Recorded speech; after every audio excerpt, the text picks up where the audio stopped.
quedó pendiente la solución de algunos ejercicios que restaban de la parte del estudio del estado gaseoso, sobre todo pues los problemas que correspondían pues a los procesos restringidos, donde veíamos las aplicaciones de las leyes de Boyle para el proceso isotérmico, la ley de Charles para el proceso isobárico y la ley de Gay-Lussac para el proceso isocórico o isométrico, dependiendo, jóvenes, qué variable permanecía constante, ¿no?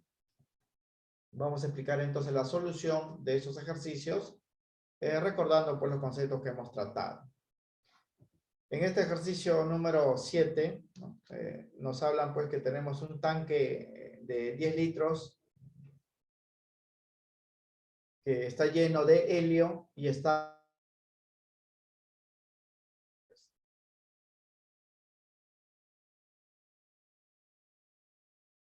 0,5 litros pueden ser llenados a una presión de 5 atmósferas con el helio del tanque. Supóngase que no hay cambio de temperatura.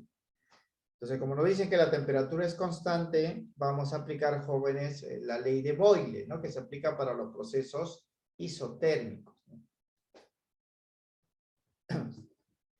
Las condiciones iniciales para este gas son volumen 10 litros, presión 150 atmósferas. Pero así no se puede llenar los balones de acuerdo con el problema. El balón se debe llenar a 5 atmósferas. Entonces hay que modificar la presión de 150 a 5 atmósferas. Y en la ley de Boyle, jóvenes, si hay un cambio de presión, hay un cambio también del volumen de forma inversamente proporcional.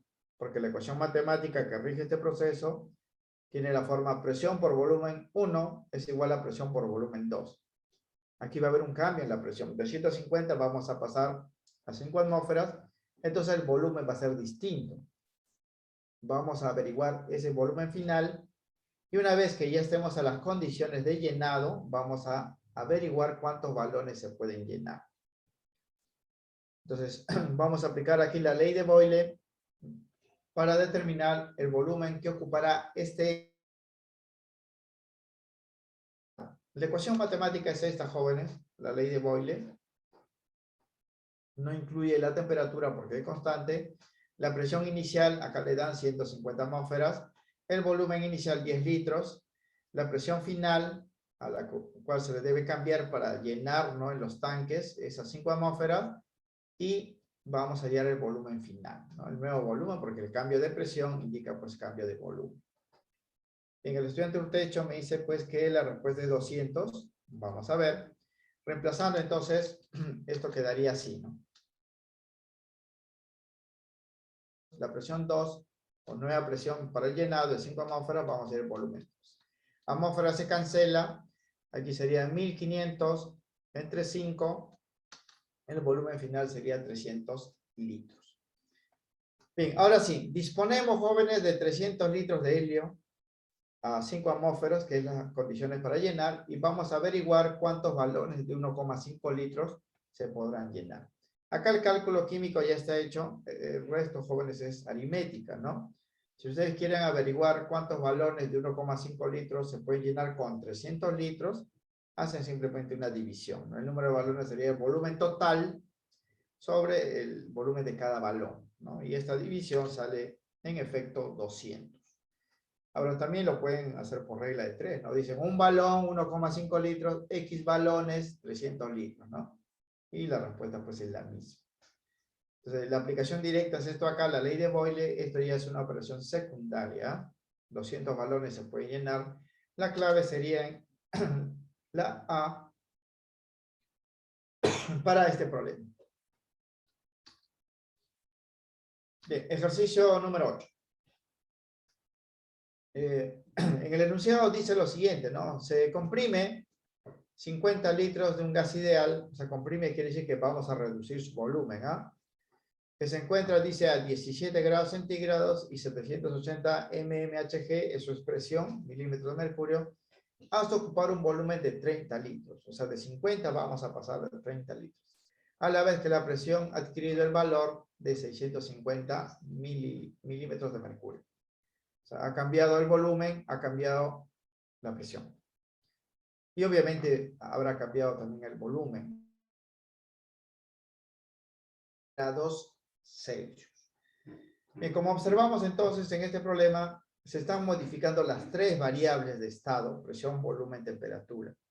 Y la relación matemática que se aplica cuando cambian las tres es la ley general de los gases ideales, ¿no? Que dice pues que la presión por el volumen sobre la temperatura 1 es igual a la presión por el volumen sobre la temperatura 2. Eso vamos a emplear.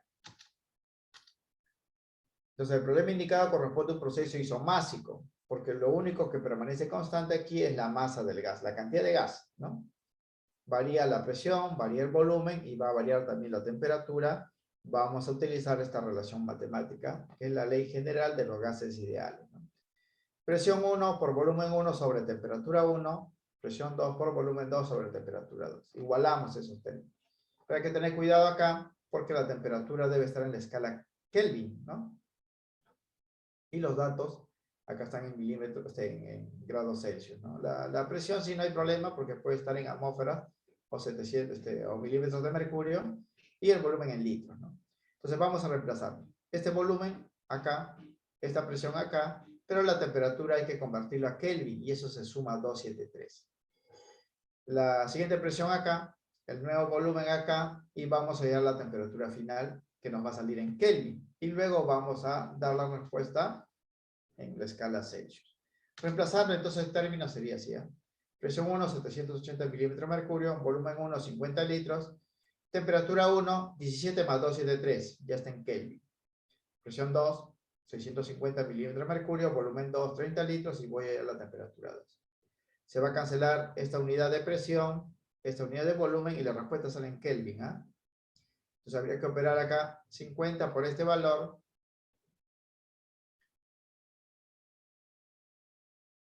Esto pasa pues a multiplicar y esto a dividir, despejando. Y esa es la parte matemática, jóvenes. Hay que utilizar nuestras calculadoras para hacer las operaciones rápido. La temperatura. Pueden simplificar algunos términos, ¿no? Para ayudarse. Y sale 145 Kelvin. Utilizamos las ecuaciones de gases, la temperatura debe estar en Kelvin. Reemplazamos en Kelvin y nos resulta en Kelvin. Pero nos piden indicar la temperatura final de este gas en la escala Celsius o centígrados. Entonces vamos a desconvertir, ¿no? Bien. Utilizamos esta ecuación porque es la ecuación de conversión. Temperatura en Kelvin es la temperatura en Celsius más 273. Este valor ya está calculado, 145. Y lo que tenemos que hallar es él, ¿no? Entonces esto voy a pasar a restar. Jóvenes, como aquí está la unidad, solamente reemplazamos el número, ¿eh? 145 menos 273, esta temperatura final nos daría pues menos 128. Negativo, ¿no? Negativo. La temperatura en Celsius puede estar, jóvenes, o puede dar valores negativos bajo cero, lo mismo que en Fahrenheit.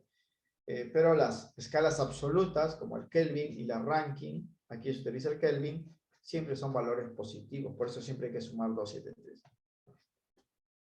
Esa sería la respuesta, que corresponde pues a la clave A. Bien, entonces son 4 relaciones matemáticas que hay que recordar, jóvenes: la ley de Boyle, la ley de Charles, la ley de Gay-Lussac y la ley general, que es esto acá de los gases ideales.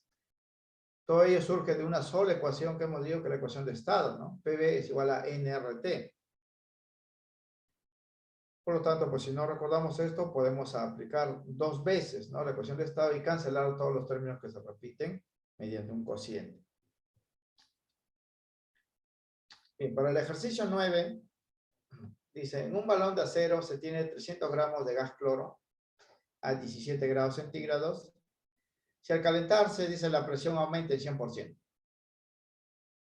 Aumenta el 100%, o sea, quiere decir que la presión final es 200% el valor inicial, o sea, la presión se va a duplicar, ¿no? Porque 200% pues es 2 veces la presión original. Entonces, calcule la temperatura final del gas en grados Celsius. Bien, vamos a notar, jóvenes, que los únicos cambios que están acá son temperatura y presión, ¿no? No me dan información del volumen. Se supone entonces que el volumen es constante. Además tenemos pues un balón de acero, supone que ese volumen no va a cambiar, ¿no? Nos dan la masa, pero la masa pues se utiliza solamente cuando queramos calcular moles u otras cosas, ¿no? Aquí no. Esto es un proceso restringido porque estamos modificando la presión Cambia la temperatura, pero el volumen es constante. Bien, entonces, el problema indicado corresponde a un proceso isocórico o isométrico, ¿no? Donde el volumen es constante. Por lo tanto, aplicaremos la relación de la ley de Gay-Lussac para determinar la temperatura final al duplicarse la presión, ¿no? Porque la presión se duplica porque aumenta en 100%. Entonces, la ecuación a utilizar es esta, ley de Gay-Lussac, ¿no? Presión 1 sobre temperatura 1, presión 2 sobre temperatura 2. Recuerda que las temperaturas, la respuesta va a salir en Kelvin y hay que pasarlo nuevamente a Celsius. Entonces, esto sería, la presión final es 2P porque se ha duplicado debido pues, a que ha aumentado en 100%. La temperatura inicial es 17 más 273, hay que sumarle 273, ya está en Kelvin, y hacemos los cálculos, ¿no? Cancelamos el P acá, esto sale 290 por 2, ¿no? Sale pues 580 Kelvin, pero nos piden el valor en la escala Celsius. Nuevamente vamos a hacer la conversión utilizando pues esta relación. Aquí es 580, esta es la incógnita, esto lo vamos a pasar al restante. Restando quedaría pues 307 grados Celsius. La clave ahí sería pues la D. Reiterar, jóvenes, que esta parte de cálculos es mecánico, ¿eh? O sea, no hay que hacer aquí mucho análisis. Los datos van a estar indicados, solamente hay que fijarnos en la unidad y recordar las relaciones matemáticas, las ecuaciones, ¿no? Esa es la parte complicada en todo caso, no recordar las ecuaciones. El resto es simplemente reemplazar y operar matemáticamente. Bien, problema 9. Dice, se tiene un gas desconocido en un recipiente que tiene una tapa móvil. Esa tapa de gases se llama pistón, ¿no? Porque el pistón puede elevarse, puede disminuir, reducir. Dice, el gas se encuentra a 27 grados centígrados y la altura del recipiente es de 20 centímetros, o sea, considerando la tapa, ¿no? Dice, ¿qué distancia recorre el pistón si la presión se incrementa en un 50% y la temperatura aumenta hasta 67 grados centígrados? Noten, jóvenes, que en este problema hay cambio de temperatura. También hay cambio de presión porque la presión aumenta en 50%. Quiere decir que si la presión, asumimos P inicialmente, la presión final sería 1,5 P, ¿no? Aumentó en 50%. Y obviamente, pues, eso modifica la altura de la tapa, ¿no? La altura de la tapa va a ser una nueva altura. Vamos a averiguar si ha ascendido o ha descendido, ¿no? Porque no sabemos. Vamos a calcularlo en relación, pues, aquí a la ley general de los gases ideales, porque las tres cosas están cambiando. Consideramos, jóvenes, aquí la altura en función del volumen, ¿no? Porque el volumen de un recipiente cilíndrico, porque se supone que tiene forma de cilindro, es área de la base por la altura. Como la base es constante, va a depender solamente de la altura. Para la presión, jóvenes, final es 1, veces el valor inicial, porque ha aumentado en 50%, ¿ah? Eso ya es aritmético. Esta es la ley general, entonces vamos a reemplazar. Presión inicial P, volumen inicial lo vamos a reemplazar en función a la altura, 20 centímetros. Temperatura inicial es 27, hay que sumarle 273 acá para que esté en Kelvin. Presión final, como aumentó en 50%, sería 1,5 P. Y esta temperatura final, 67, hay que convertirlo en Kelvin, sumándole 273. Reemplazando los valores sería así. Presión inicial P, presión final 1,5 P. Volumen inicial 20 centímetros, de acuerdo con la altura de la tapa. Volumen final, una nueva altura. Temperatura convertida de 27 a Kelvin más 273, 67 más 273. La unidad de temperatura, se cancela presión y la altura sale en centímetros, ¿no? Bien, aquí saldría pues 20, esto pasa a dividir, esto pasa a multiplicar, esto a dividir, y la altura, jóvenes, saldría 15,1 centímetros. Eso ya es la parte matemática, ¿sabes? Hay que hacer los cálculos aquí para acelerar con las calculadoras. Claro que ustedes lo pueden hacer manualmente, pero les tomaría pues un poco más de tiempo, ¿no? En sus casas, obviamente, cuando practiquen, muchachos, háganlo pues a mano, ¿no? Ahí no van a usar calculadora. Ahí pueden simplificar, eliminar términos más rápido. Entonces, quiere decir, jóvenes, que si la tapa al inicio estaba a 20 centímetros y al final está a 15,1 centímetros, ha descendido, ¿no? Ha descendido.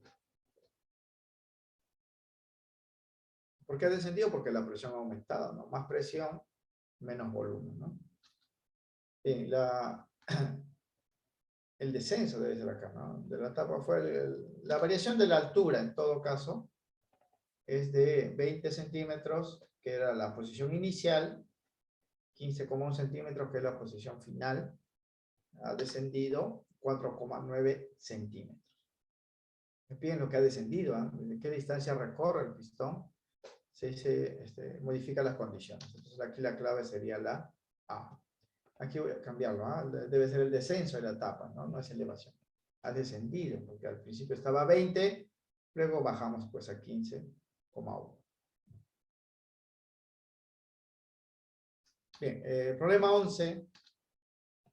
Y se determine respectivamente el número de moles y la densidad en gramos por litro de 8,5 litros de neón a 4 atmósferas y 127 grados centígrados. En este problema, jóvenes, nos piden las moles y la densidad. Entonces vamos a utilizar la ecuación de estado, ¿no? Porque ahí están pues las variables que necesito. N es número de mol, densidad es masa sobre volumen, ¿no? Entonces decimos por acá, el número de mol y la densidad para este gas neón a las condiciones del problema serían así. El número de mol, despejando la ecuación de estado, ¿eh? Porque entonces PV es igual a nRT, ¿no? O sea, esto estaba acá, lo he despejado. Tengo la presión, acá está, 4 atmósferas. El volumen es 8,2 litros. R es una constante que vale 0,082 cuando la presión tenga atmósferas. La temperatura es 127, hay que sumarle 273 para que esté en Kelvin, ¿no? Reemplazando quedaría así entonces. 4 atmósferas, 8,2 litros. Este es el valor de R. Aquí lo he puesto con todas las unidades. Y la temperatura le he sumado 273 para que esté en Kelvin, ¿no? Ustedes pueden reemplazar, como he dicho, solamente los números, ¿eh? 4, 8,2, 0,082 y aquí reemplazarían pues 400, ¿no? Y hacen los cálculos. Pero aquí lo he puesto con todas las unidades para que vean lo que se cancela. Se cancela atmósfera, se cancela litros, se cancela Kelvin y queda en mol la respuesta, ¿no? Porque vamos a ver 10 mol, 5 mol, 10, 4 mol, 3 mol, eso depende de los números, ¿no? Esto por extremos y medios pasa a multiplicar y sale 1 mol. 1 mol, ¿no? Porque ustedes aquí, jóvenes, sale 400, lo multiplican acá, sería 4 por 0,82, que es 8,2 que está acá arriba, ¿no? Lo de arriba se cancela abajo, 1 mol. Esa es la primera operación. La segunda, jóvenes, es la densidad. Me piden la densidad. La densidad de la ecuación de estado se calcula así. Esto lo hemos dado en la clase, ¿eh? Presión, que también es dato. Masa molecular, acá está, ¿no? Masa atómica, porque el neón no forma moléculas. Diré, no forma enlaces, su molécula es un átomo. R es el mismo valor que está acá y la temperatura también es la misma. Solamente hay que modificar esto, ¿no? Hay que utilizar esto. 20 para el neón. Reemplazando, ¿no? Solamente cambia esto, ¿eh? En vez de volumen voy a utilizar la masa molecular. Igual se cancela, jóvenes, aquí, miren, atmósfera, atmósfera, ¿no? Mol se cancela con este mol, Kelvin con este Kelvin, y la respuesta es en gramos por litro, que es la densidad, ¿no? Masa sobre volumen. Y operamos ya, 4 por 20, 0,082 por 400, sale 2,44. Entonces este valor de acá. La clave entonces sería la alternativa B. La alternativa B sería aquí. La alternativa B sería la respuesta. Bien, vamos a cambiar aquí, jóvenes, para que no quede confusión. Esta es la clave B. Y en el problema anterior voy a modificar el texto también, ¿no? Aquí es el descenso, ¿no?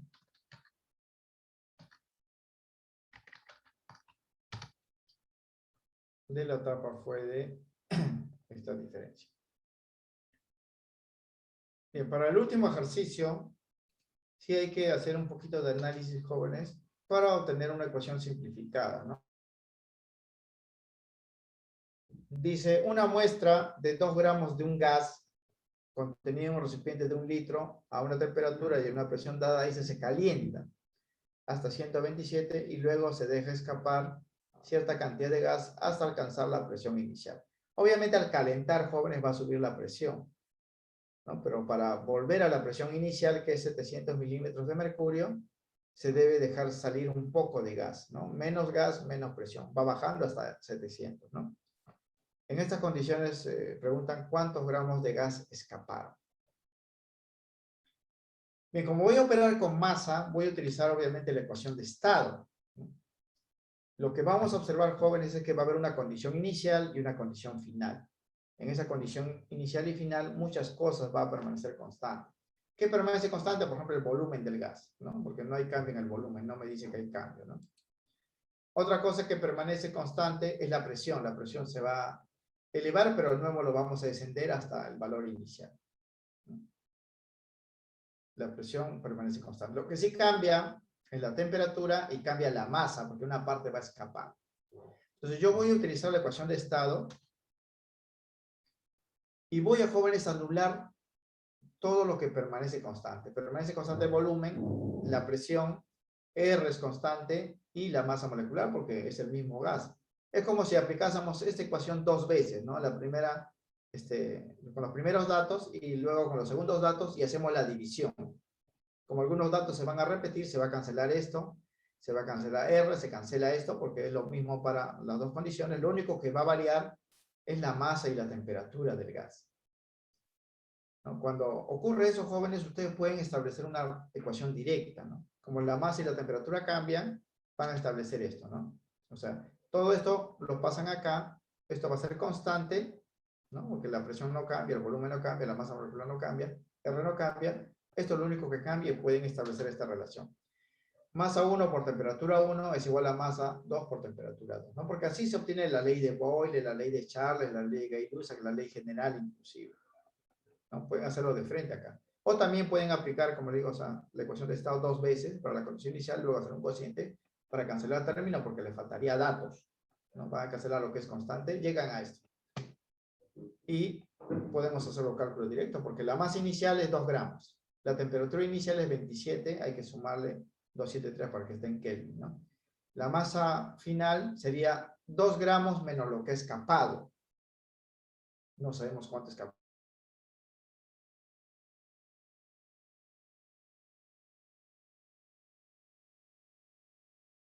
Así, ¿no?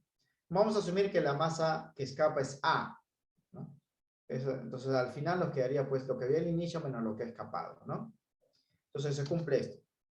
La masa inicial 2 gramos, la temperatura inicial 27 más 273 Kelvin, la masa final sería pues 2 menos A, ¿no? Porque eso es lo que queda, y la temperatura final 127 más 273.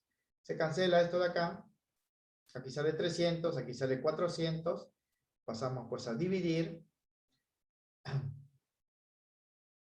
y aquí simplificamos, ¿no? O sea, este 2 con este 400 sale 200, sale 1,5, ¿no? Acá sale 1,5, 2 menos A es igual a 1,5. Simplificando, aquí también lo hemos dejado, ¿no? Cancelamos Kelvin, este 2, aquí 200, 300 entre 200 es 1,5, es igual a 2A, significa que A sería 0,5, ¿no? A sería 0,5. Y esa es la respuesta, ¿no? Porque si aquí sale 1,5 significa que esta resta, para que salga 1,5, debe ser 0,5. Esa sería la clave. La alternativa C. Bien, entonces, este tipo de ejercicios, jóvenes, no es común en los exámenes de admisión, pero a nivel de academia pues le pueden colocar cualquier ejercicio y aplicamos la teoría y vamos a llegar pues a la respuesta, ¿no? Porque tomaría un poco más de tiempo el análisis y los cálculos, ¿no? Pero así se deducen las ecuaciones, ¿no? Por ejemplo, si la temperatura permanece constante, aparte de la masa molecular y R, tenemos P por B es constante, esa es la ley de Boyle, ¿no? La ley de Boyle. Si esto le pasamos a dividir acá, T, y la masa molecular y R es constante, tenemos la ley general, presión por volumen, temperatura 1, es igual a presión por volumen, temperatura 2, es la ley general de los gases ideales. Todas las leyes de los gases que hemos dado se obtienen de la ecuación de estado, ¿no? Por eso, si no recordamos las leyes que hemos dado, podemos recordar esta ecuación y todo lo demás surge de ahí, ¿no? Surge de ahí. Bien. Eso es lo que corresponde, jóvenes, a esta parte de los gases. Vamos a continuar ahora pues con otro capítulo ya que corresponde al estudio pues de las reacciones químicas. Como hemos mencionado, este capítulo es un poco más extenso porque abarca dos temas en sí. Vamos a desarrollar la teoría, ver la aplicación con varios ejemplos y si nos alcanza el tiempo, pues vamos a resolver algunos ejercicios y lo vamos a complementar pues la próxima clase. Bien, empezaremos entonces con el tema número 8, que corresponde al capítulo de las reacciones químicas.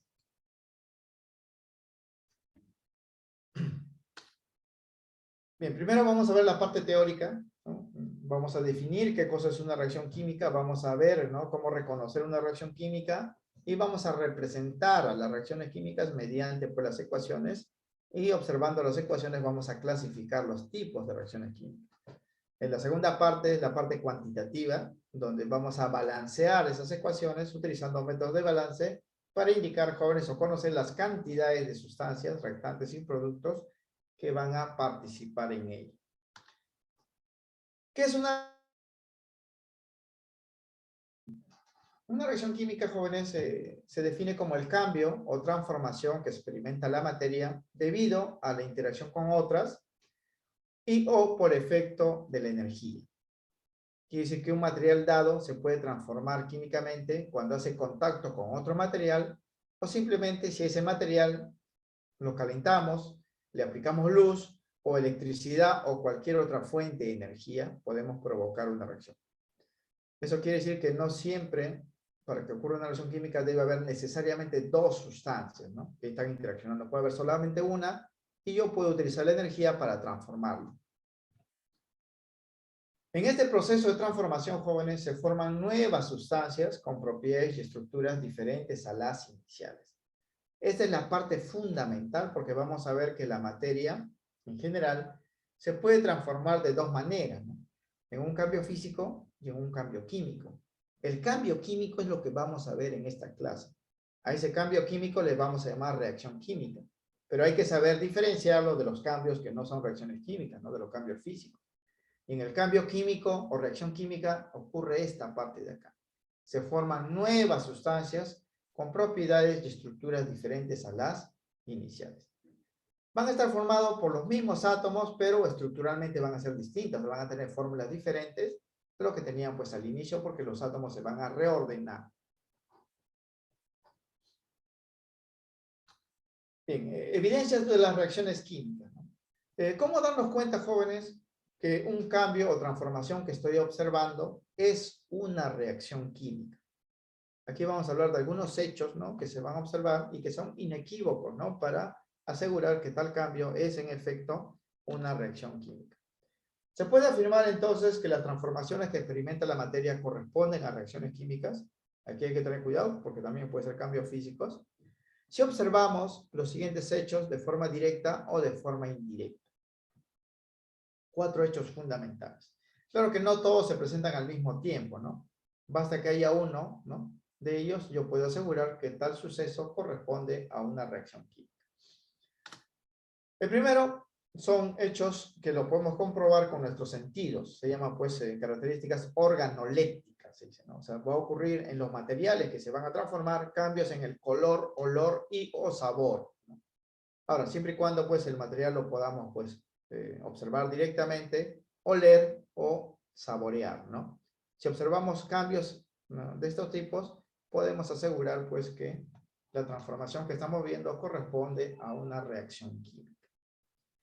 Aquí miren una imagen del cambio de color, ¿no? Esto ustedes habrán observado muy en común, ¿no? Cuando ustedes muerden una manzana y lo dejan pues un tiempo a la intemperie, observan el cambio de color. Porque al quitar pues la cubierta, los compuestos químicos que estaban en el interior empiezan a reaccionar con el oxígeno del aire y se oxidan.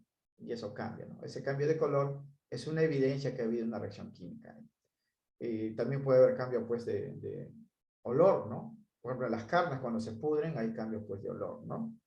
O puede haber también cambio de sabor cuando se prueba pues algunos materiales que ya se han transformado, como la leche, ¿no? La leche cuando se malogra se torna ácida porque la lactosa se convierte pues en ácido láctico y tiene un sabor distinto, ¿no? muchos alimentos que se pueden consumir, ustedes notan, ¿no?, que se han alterado, se han transformado por los cambios en el olor, en el sabor. Este es un hecho, pues, cotidiano, ¿no? Otro, jóvenes, que podemos observar es la liberación de sustancias gaseosas. Esto normalmente cuando reacciona materiales líquidos con materiales sólidos, ¿no? Cuando entran en contacto y de la nada aparece un gas, eso se va a reconocer por medio de burbujas. Vamos a decir que eso es una reacción química. Como en esta imagen, ¿no? Pueden ver cuando se agrega una pastilla efervescente al agua, es un material sólido, hace contacto con el agua, empieza pues a liberarse un gas, a aparecer pues burbujas, ¿no? Ese gas no estaba dentro de la pastilla, se produjo cuando hizo contacto con el agua. Liberación del gas, entonces, también es una evidencia de una reacción química. En nuestras casas observamos eso comúnmente, jóvenes, cuando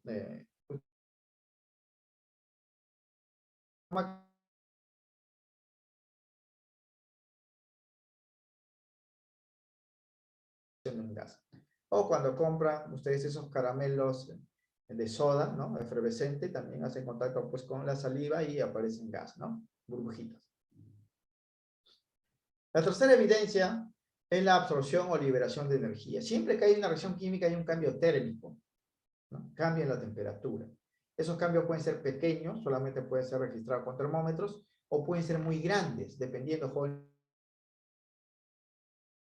A veces esos cambios son tan drásticos que aparece una pues, una reacción química, como esta de acá, ¿no? Imagínense, ahora que utilizamos alcohol, el alcohol se puede quemar muy fácilmente, ¿no? Ustedes le encienden fuego y notan pues que hay una reacción química.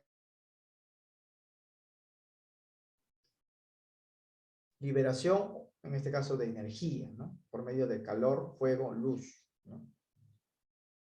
También puede ser absorción, ¿eh? Cuando se baja mucho la temperatura y se congelan los materiales, es que también hubo una reacción química.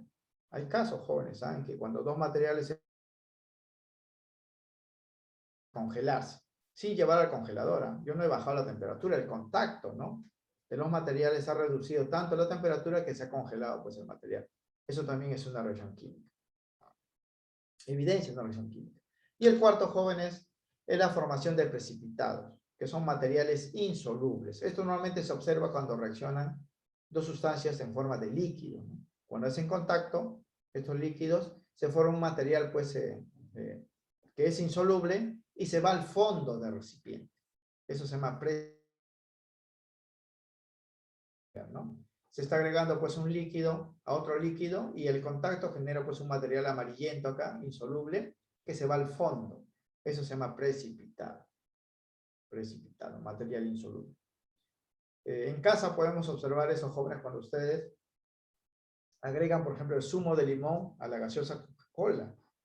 Se forma, pues, porque la Coca-Cola es una solución, o sea, es un material, pues, con sustancias disueltas, pero cuando agregan, pues, el zumo de limón, se forma una sustancia de aspecto marrón, ¿no?, insoluble, y que se va al fondo del recipiente, ¿no? Ese material insoluble se llama precipitado.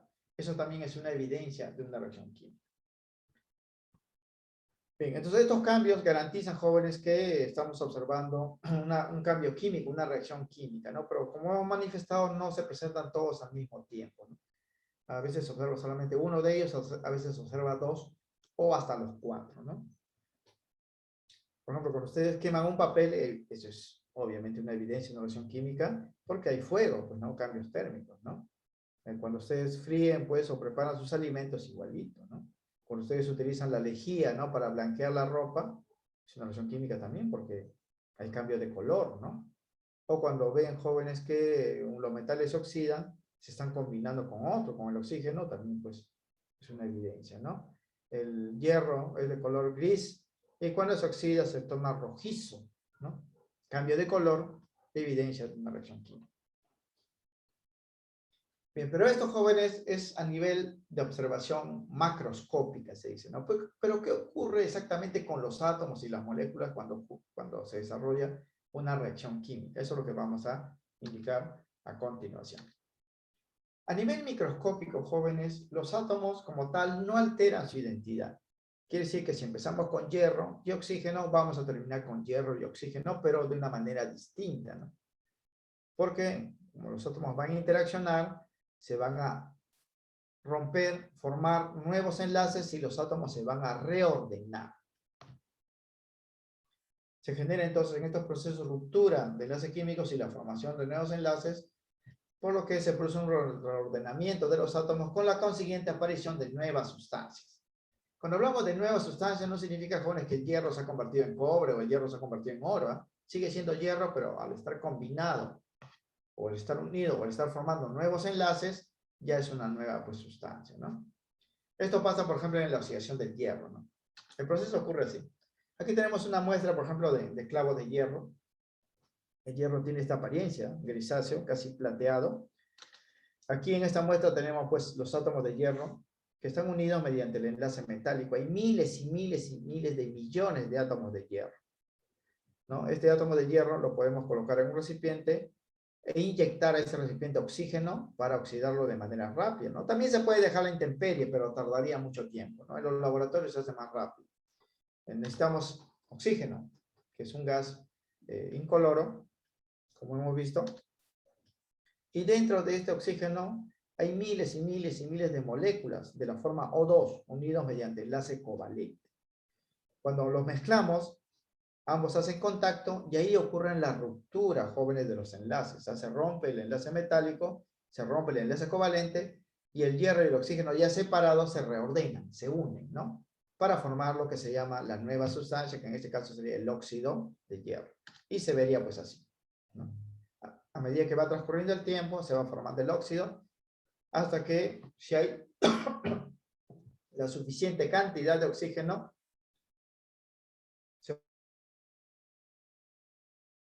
el material de color pues naranja, rojizo, es la nueva sustancia, ¿no? Aquí se forma el óxido, que normalmente es el óxido férrico, hierro 2 o oxígeno 3, llamado también herrumbre. La aparición de esta nueva sustancia se debe justamente a la formación de nuevos enlaces. Y esta nueva sustancia tiene propiedades muy diferentes a lo que eran pues, los componentes iniciales, ¿no? El óxido ya no tiene pues apariencia del hierro, ¿no? Es diferente en color, diferencia en consistencia, diferencia en dureza, en tenacidad. El óxido se descascara. Ustedes lo presionan y se vuelve polvo. No es como el hierro, que es un material resistente, ¿no? Por eso cuando se oxida el hierro ya deja pues de mostrar sus características y ya no tiene mucho valor. Es la chatarra que llamamos, ¿no? Hierro oxidado. No, la reacción química, toda reacción química es un fenómeno químico, por si acaso. Estas reacciones químicas también se llaman fenómenos químicos. Cambios químicos o fenómenos químicos. Los fenómenos superficiales, ¿no? Como vamos a diferenciar luego. Entonces, todo cambio químico es una reacción química que también se le llamaba fenómeno químico antiguamente. Esa palabra fenómeno se utilizaba antiguamente porque no se podía explicar pues cuál era o cómo ocurría esto, ¿no? Hoy en día ya se sabe, ¿no? Se llama transformación química o simplemente reacción química. Entonces, las sustancias se van a reordenar para formar una nueva sustancia con propiedades y estructura distinta, ¿no? Fórmula diferente. Pero sigue siendo hierro y oxígeno, ¿no? O sea, en esencia los átomos siguen iguales. La diferencia es que aquí se han agrupado de una manera distinta a lo que eran pues al inicio y eso genera pues una nueva sustancia.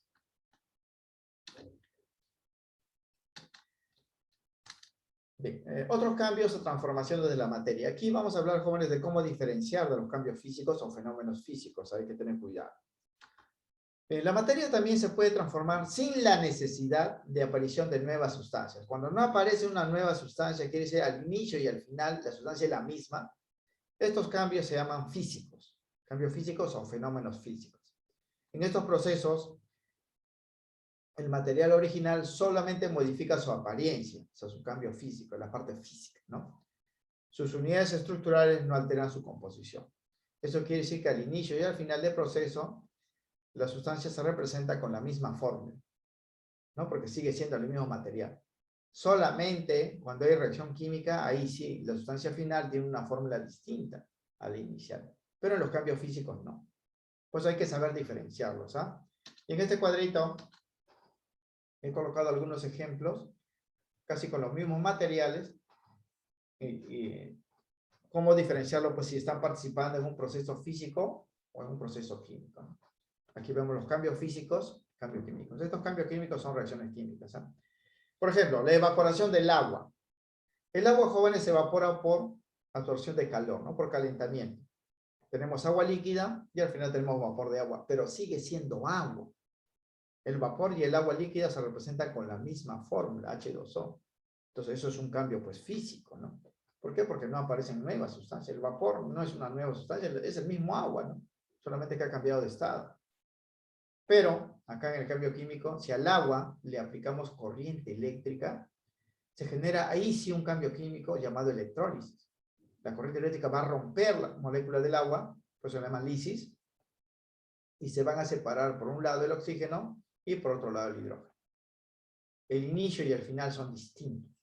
Al inicio tenemos H2O y al final tenemos sus dos componentes separados en forma de gases. Al inicio había un líquido y al final tenemos dos sustancias gaseosas.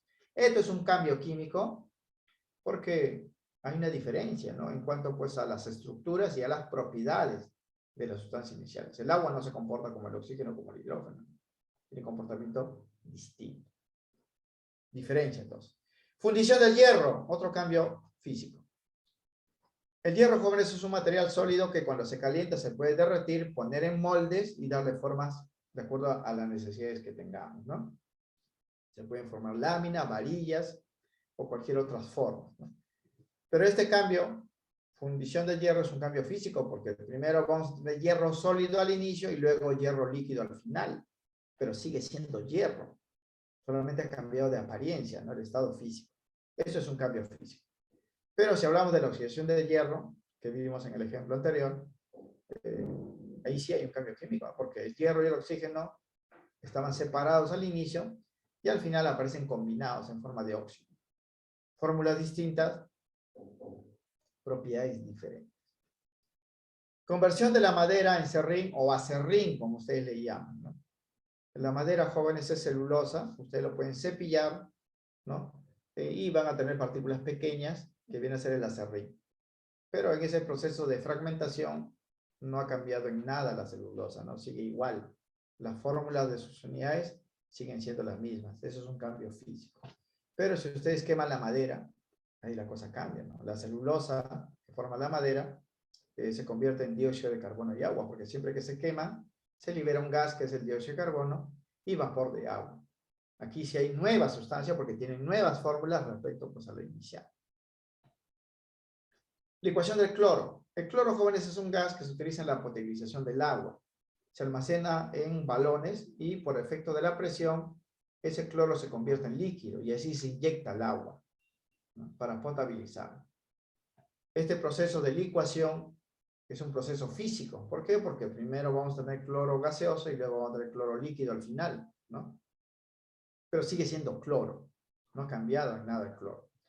En cambio, ya si lo utilizamos en la potabilización, el cloro va a reaccionar dentro del agua con toda la materia orgánica que encuentre, jóvenes, ¿sabes?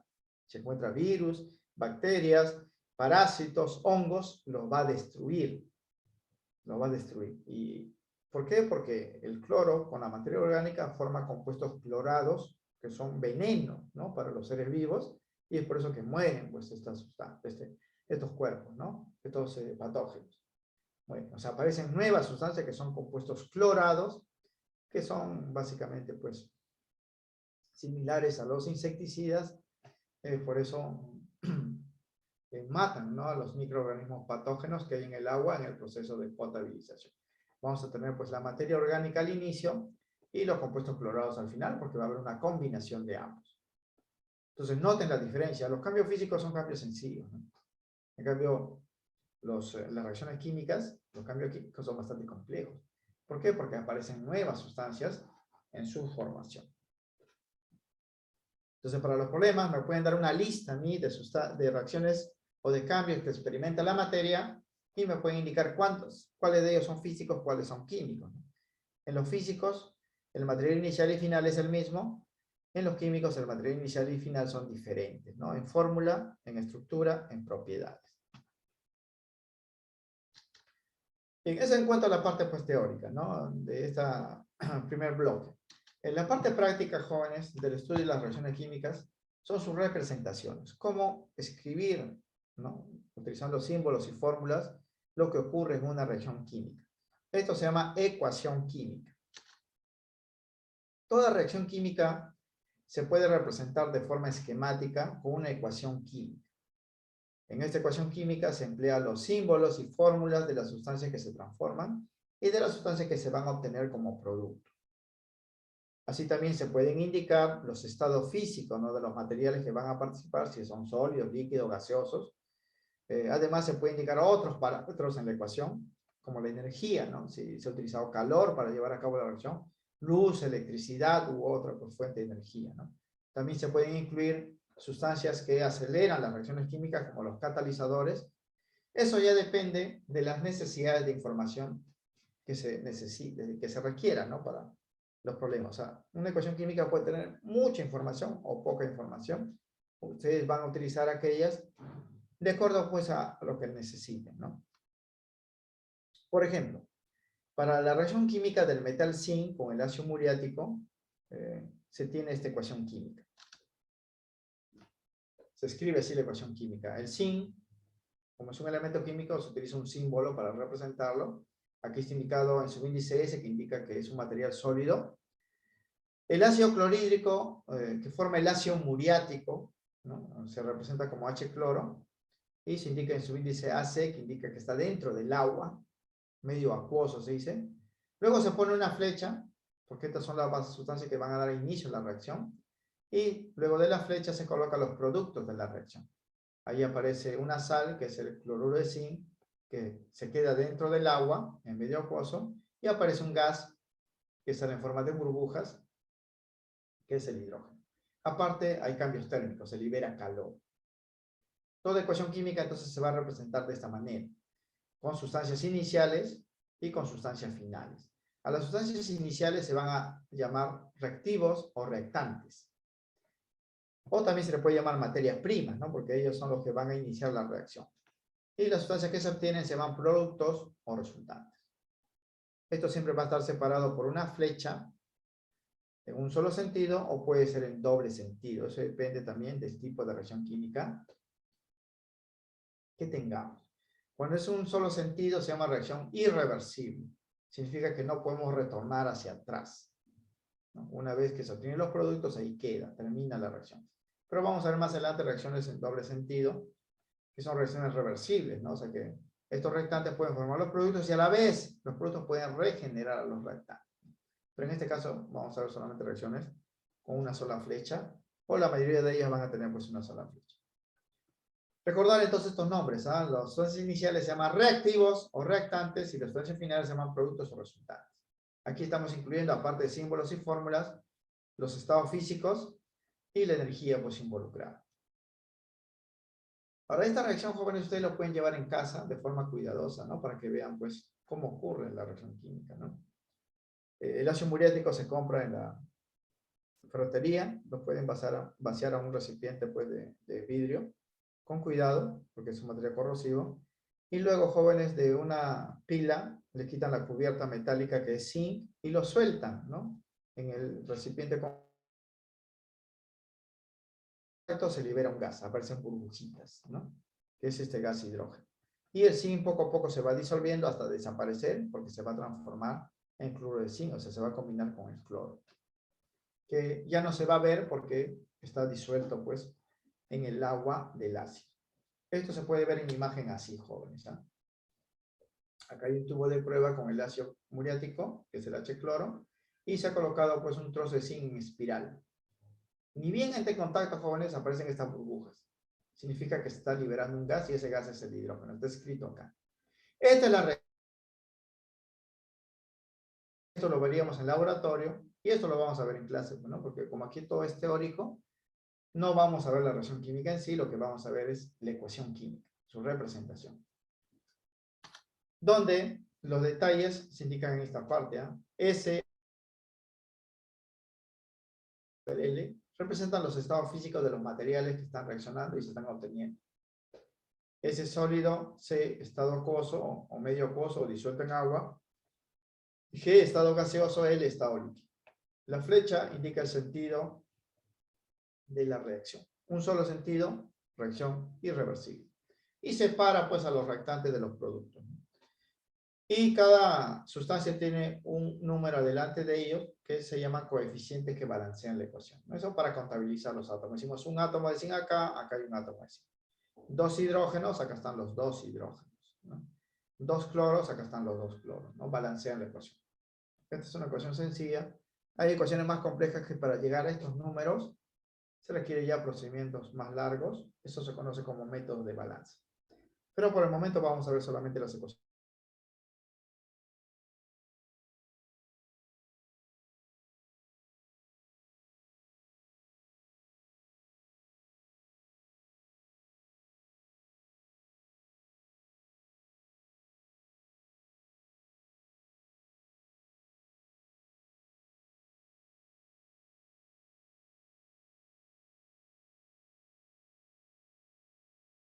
Sino la ecuación química que representa esa reacción. Y los reactivos. Quiere decir que dependiendo quiénes están reaccionando, la reacción va a ocurrir de una manera dada y va a tener una ecuación propia que nos va a servir como guía para darle un nombre, ¿no?, a esa ecuación. En este cuadro se resumen las 4 ecuaciones más comunes de acuerdo pues a la naturaleza de los reactivos. La primera de ellas también se llama reacción de síntesis, ¿no? Donde su explicación es esta, ¿no? Varias sustancias, que son elementos o compuestos, se combinan formando una sustancia, una nada más, que es más compleja como producto. Aquí tenemos un ejemplo donde 2 sustancias se combinan para obtener un solo producto. Siempre que vean, jóvenes, una ecuación química donde se parte de varias sustancias, pueden ser 2, 3, 4, 5 más, y se obtiene un solo producto, van a decir que esa reacción es de síntesis. Síntesis. Aunque también tienen otros nombres secundarios, que se llaman reacciones de adición, porque es una suma para obtener un producto, o reacciones de combinación. Pero el nombre más común es síntesis. Ese es el primer tipo. El segundo tipo se llama reacción de descomposición, que es opuesta pues al primero. Sus detalles están acá. Una sustancia compleja, grande, se transforma en otras elementos o compuestos de estructura más sencilla. Así que aquí se parte de una sola sustancia, un solo reactante. Y los productos pueden ser 2 o más. Se descomponen, ¿no? Se descomponen en sustancias más sencillas. Acá los productos pueden ser 2, pueden ser 3, pueden ser 4, pero se parte de un solo reactante, el cual se va a descomponer, como dice su nombre. Entonces, siempre que vean una ecuación química donde se parte de un solo reactante y hay varios productos, esa reacción se va a llamar de descomposición. El tercer tipo se llama reacción de sustitución o desplazamiento. Sus detalles están acá. Dice, un elemento pasa a ocupar el lugar de otro en un compuesto, o sea, lo va a reemplazar. Aquí, por ejemplo, ven en esta ecuación que el cobre está unido al cloro y va a entrar en contacto con el zinc. Pero en sus productos, vamos a observar, jóvenes, que el zinc ha reemplazado al cobre en su compuesto, ¿no? El zinc ha reemplazado al cobre y el cobre ha quedado libre. Quiere decir que aquí el cobre ha sido sustituido o desplazado por el zinc. Noten, primero el zinc aparece solito y luego aparece combinado porque ha desplazado o ha sustituido al cobre. Eso se llama reacción de sustitución. En las ecuaciones van a ver un compuesto, combinándose con un elemento, y luego van a ver los productos que ese elemento ahora está dentro del compuesto y uno de los componentes ha sido pues desplazado. Y la cuarta reacción, que es la más compleja en este punto, se llama reacción de intercambio.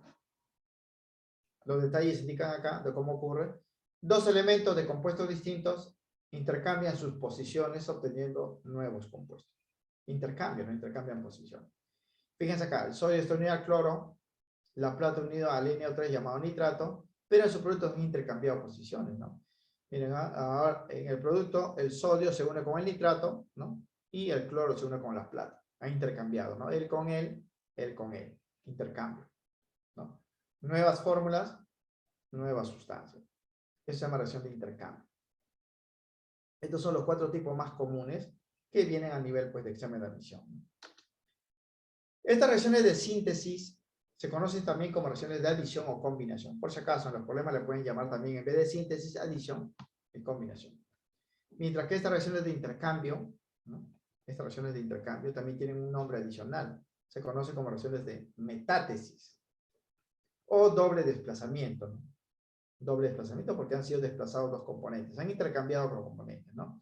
Cobre con, cloro con plata, sodio con nitrato, ¿no? Y así. De estas reacciones de metatesis o doble desplazamiento, una de ellas es la más importante, se llama la neutralización. Es una reacción de intercambio que tiene un nombre particular, lo llaman neutralización ácido-base, porque ocurre siempre entre un ácido y un hidróxido. Neutralización ácido-base. Siempre que se va a neutralizar algo, es porque está reaccionando un ácido con una base. Bueno, a las bases normalmente le llaman antiácidos, ¿no? Por eso, porque neutralizan a los ácidos, ¿no? Entonces, cuando escuchen el nombre, jóvenes, de neutralización, estamos hablando de una reacción de intercambio o reacción de metátesis. Recuerden, ¿no? Entonces, para los problemas, a nosotros nos van a dar una lista de ecuaciones y yo voy a, pues, analizar las formas que tienen para darle, pues, un nombre, ¿no? Característico. Si varios reactantes forman un solo producto, lo voy a llamar reacción de síntesis. Si un solo reactante genera varios productos, reacción de descomposición, ¿no? Si en una reacción un elemento reemplaza a otro que estaba dentro de un compuesto, reacción de sustitución o desplazamiento. Los elementos es una reacción de intercambio o metátesis. Se van a dar cuenta, jóvenes, por la forma, ¿no? Ahora, pero estas no son las únicas reacciones, hay más tipos de reacciones, pero para algunas de ellas, por cuestión de tiempo, no podemos dar mucho detalle, ¿no?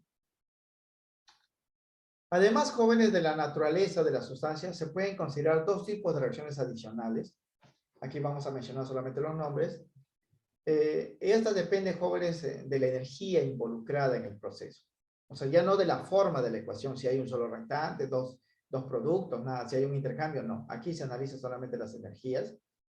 Y vamos a tener dos tipos de reacciones, ¿no? Reacciones llamadas endotérmicas, que son reacciones que, para que se desarrollen, deben absorber energía. Endo viene de dentro, térmica viene de calor. Endotérmica absorbe calor para desarrollarse. Y las reacciones exotérmicas, que son reacciones que liberan energía en su desarrollo. Los sustancias se combinan, aparecen los productos y siempre esto va acompañado de liberación de energía. En las ecuaciones se indican, pues, esa energía, ¿no? En forma de calor, luz, electricidad u otra forma de energía. Si se absorbe energía, ¿no?, es endotérmica. Si se libera, es exotérmica. Y dentro de las reacciones exotérmicas, de emisión, de la cual vamos a dar más detalles, ¿no?, que se llama las reacciones de combustión. Reacciones de combustión son las reacciones donde algo se está quemando. Y ese algo normalmente se llama combustible, ¿no? Pues se le llama combustión. Las reacciones de combustión entonces corresponden a los casos más representativos de las reacciones exotérmicas. Es decir, en estas reacciones de combustión se libera energía. Por lo general, la energía liberada se da en forma de calor y energía luminosa. O sea, aparece fuego, se puso una llama. Reacciones de combustión. Sin embargo, a diferencia de las típicas reacciones exotérmicas, las reacciones de combustión solo se emplean para generar energía. Quiere decir, jóvenes, que toda reacción que libera energía es exotérmica, pero en las reacciones en las reacciones de combustión no se aprovechan los productos. O sea, lo único que se aprovecha es la energía. No me interesa aquí los productos, ¿no? Por lo general, muchachos, toda reacción química tiene una finalidad, ¿no? Y la finalidad es obtener un producto específico, ¿no? En las empresas, en las industrias, los laboratorios se llevan a cabo reacciones para obtener un producto específico. Ese producto puede ser, pues, un fármaco, puede ser un plástico, puede ser un explosivo, puede ser un perfume, puede ser una cerveza. Siempre se busca llevar a cabo una reacción química para obtener un producto. La única reacción química donde no se aprovecha el producto, porque el producto no sirve, más bien contamina, son estas reacciones de combustión. Aquí solamente se aprovecha la energía. Y los productos se eliminan, ¿no?, a la atmósfera y generan contaminación por el aire. Como el caso de la gasolina, los combustibles, ¿no?, de los autos. Se aprovecha la energía para hacer funcionar el motor, pero los productos se liberan por los escapes y contaminan el ambiente, ¿no? Por eso esta reacción pues tiene sus ventajas y sus desventajas. La ventaja es que la energía puede generar transformaciones o movimiento, pero la desventaja es que su producto, si no se procesa bien, contamina pues el ambiente. Bien, se tiene dos tipos de combustión, la llamada combustión completa y la combustión incompleta. La diferencia entre uno de ellos va a depender, jóvenes, de cómo se estén quemando los combustibles, ¿no? Y eso a la vez va a depender de cuánto oxígeno o cuánta aire se esté suministrando a la combustión. Porque toda combustión requiere un comburente, se llama una sustancia que va a quemar al combustible. Y esa sustancia comburente es el oxígeno. Si el oxígeno está en pequeñita cantidad, la combustión es incompleta, es una combustión mala. Por lo general, produce sustancias tóxicas muy peligrosas. Pero si el oxígeno está en grandes cantidades, se realiza la combustión completa, que es una combustión buena. Se aprovecha el máximo de energía y los productos contaminantes son mínimos, ¿no? La forma más común es de reconocer una combustión, si es completa o incompleta, es a partir de los productos. O sea, si me dan una ecuación, yo debo ver los productos. Pero si llevo a cabo una combustión de forma experimental, en casa, por ejemplo, quemo algo, y quiero saber si es combustión completa o incompleta, debo observar el color de la llama, ¿no? El color del fuego. La combustión completa se desarrolla así, jóvenes. Acá está la ecuación. A mí me van a dar el combustible, yo le voy a sumar siempre el O2 porque este es el que va a quemar el combustible, y los productos van a ser ellos, CO2 y agua. Siempre que vea una ecuación química de combustión, ¿no? Porque me va a dar un combustible, oxígeno, y estos productos, voy a decir que esa combustión es completa. Completa. Y si lo llevo, jóvenes, en vivo y en directo, va a aparecer una llama, fuego que no alumbra. Llama no luminosa se llama, cuando es combustión buena. Pero si la combustión es incompleta, en los productos ya no aparece el CO2. Puede aparecer muchas sustancias, pero ya no aparece el CO2. Puede aparecer el CO, el carbono, en forma de polvo, ¿no? Que genera el hollín o humo negro, y agua. Y normalmente eso va acompañado de una llama que se alumbra. Una llama luminosa le conocen, ¿no? Es así. Entonces yo lo voy a reconocer si me dan una ecuación química por los productos. Si veo CO2 y agua, incompleta. Si veo otras cosas donde no hay CO2, ya sería incompleta. Aquí porque hay bastante oxígeno, aquí porque hay poco oxígeno. Ahora, si los llevo, como digo, a cabo en forma en vivo y en directo, las llamas tendrían estos colores, fíjense acá. Ejemplo de llama no luminosa en nuestra cocina, ¿no? Esto evidencia combustión completa y combustión efectiva. Así veríamos, jóvenes, la combustión completa. Esto es lo que pasa en nuestras cocinas, ¿no? Llama luminosa. Perdón, llama no luminosa. Esta es una llama que no alumbra. Ustedes prenden la cocina, jóvenes, de noche y apagan la luz y va a estar oscuro, ¿no? Porque esa llama no alumbra. Esta es una combustión buena. Significa, jóvenes, que están aprovechando el máximo de energía de su combustible. En este caso del gas propano o del gas metano que viene por las tuberías, ¿no? ¿Y cuándo es incompleta? Cuando la cocina no está bien ventilada o la hornilla, jóvenes, está pues dañada y el color de la llama va a ser distinta, va a ser una llama luminosa, ¿no? Normalmente de este color, color naranja o rojo, ¿no? Rojo, naranja. Y eso es peligroso, jóvenes, ¿ah? Porque al ser incompleta se están liberando gases tóxicos, entre ellos el monóxido de carbono, CO. Aquí no hay dióxido, ¿no? Aquí sí hay dióxido de carbono, que se libera y no nos causa tanto daño. En cambio el monóxido pues es un material muy tóxico. Esto se absorbe por nuestro cuerpo y ya no lo eliminamos, ¿no? Y hace pues que el cuerpo pierda la capacidad de absorber oxígeno y se produce la hipoxia, ¿no? O sea, poco oxígeno y la persona pues muere por falta de oxígeno, ¿no? Pero muere con síntomas específicos, ¿sabes? Porque al no haber oxígeno, la persona empieza a cansarse, le duele la cabeza, se duerme y ya no despierta jamás, ¿no? ¿Por qué? Por esa contaminación reduce su cantidad de oxígeno y muere pues por falta de oxígeno. Hay que tener cuidado con esa combustión. Esta combustión normalmente, jóvenes, se genera cuando quemamos pues la basura, ¿no? O materiales pues combustibles muy complejos, pesados, madera, plásticos, ¿no? Incluso aparecen otros pigmentos, ya depende pues de los materiales del cual está hecho el combustible, ¿no? Lo que se busca es esto de acá, combustión completa. Ustedes lo van a reconocer así. Bien, y el último tipo de reacción que vamos a ver va a ser las reacciones redox. Pero eso lo vamos a ver ya en la parte pues, del balance, ¿no? Cuando apliquemos el método redox. En esta segunda parte que vamos a ver, jóvenes, de este capítulo, porque aquí en realidad hay dos capítulos en uno, es lo que es el balanceo o ajuste de reacciones químicas. Ya sabemos qué es una reacción química, conocemos las evidencias, conocemos qué ocurre a nivel atómico y molecular, diferenciamos, ¿no? Ya sabemos diferenciar, pues, un cambio físico y un cambio químico, conocemos qué es una ecuación química, conocemos los tipos de reacciones químicas y estas reacciones bastante comunes que son de combustión. Vamos a ver ahora la parte práctica, que es el balance o balanceo de las reacciones químicas. En el balanceo o balance de una ecuación química, porque lo que se balancea en realidad es la ecuación química, no la reacción química. La reacción química es el proceso. Lo que se balancea es simplemente la escritura, ¿no? Que es la ecuación química. Pero el nombre ha quedado así, ¿no? Balance de reacciones químicas. Pero se balancea la ecuación química. Es aquel procedimiento por el cual se multiplican, recuerden esto, se multiplican por los mínimos enteros positivos, obviamente, a las sustancias que participan en una reacción química.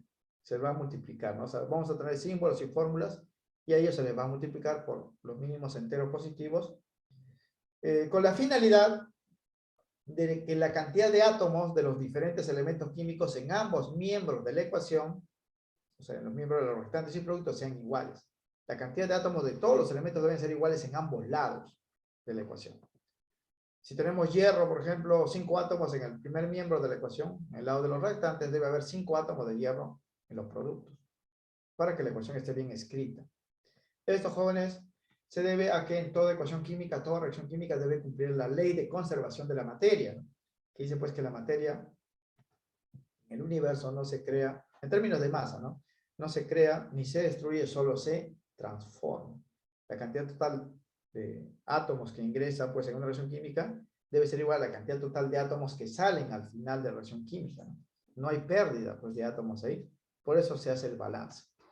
Esos mínimos números enteros se denominan coeficientes estequiométricos, jóvenes, porque se van a utilizar en el capítulo de estequiometría y van a representar cantidades molares, se llama, que tienen que ver con la mol que hemos visto en unidades químicas de masa. Bien, para balancear una ecuación química se utilizan los métodos de balanceo y dependiendo de la complejidad van a ser 3 los métodos que vamos a ver.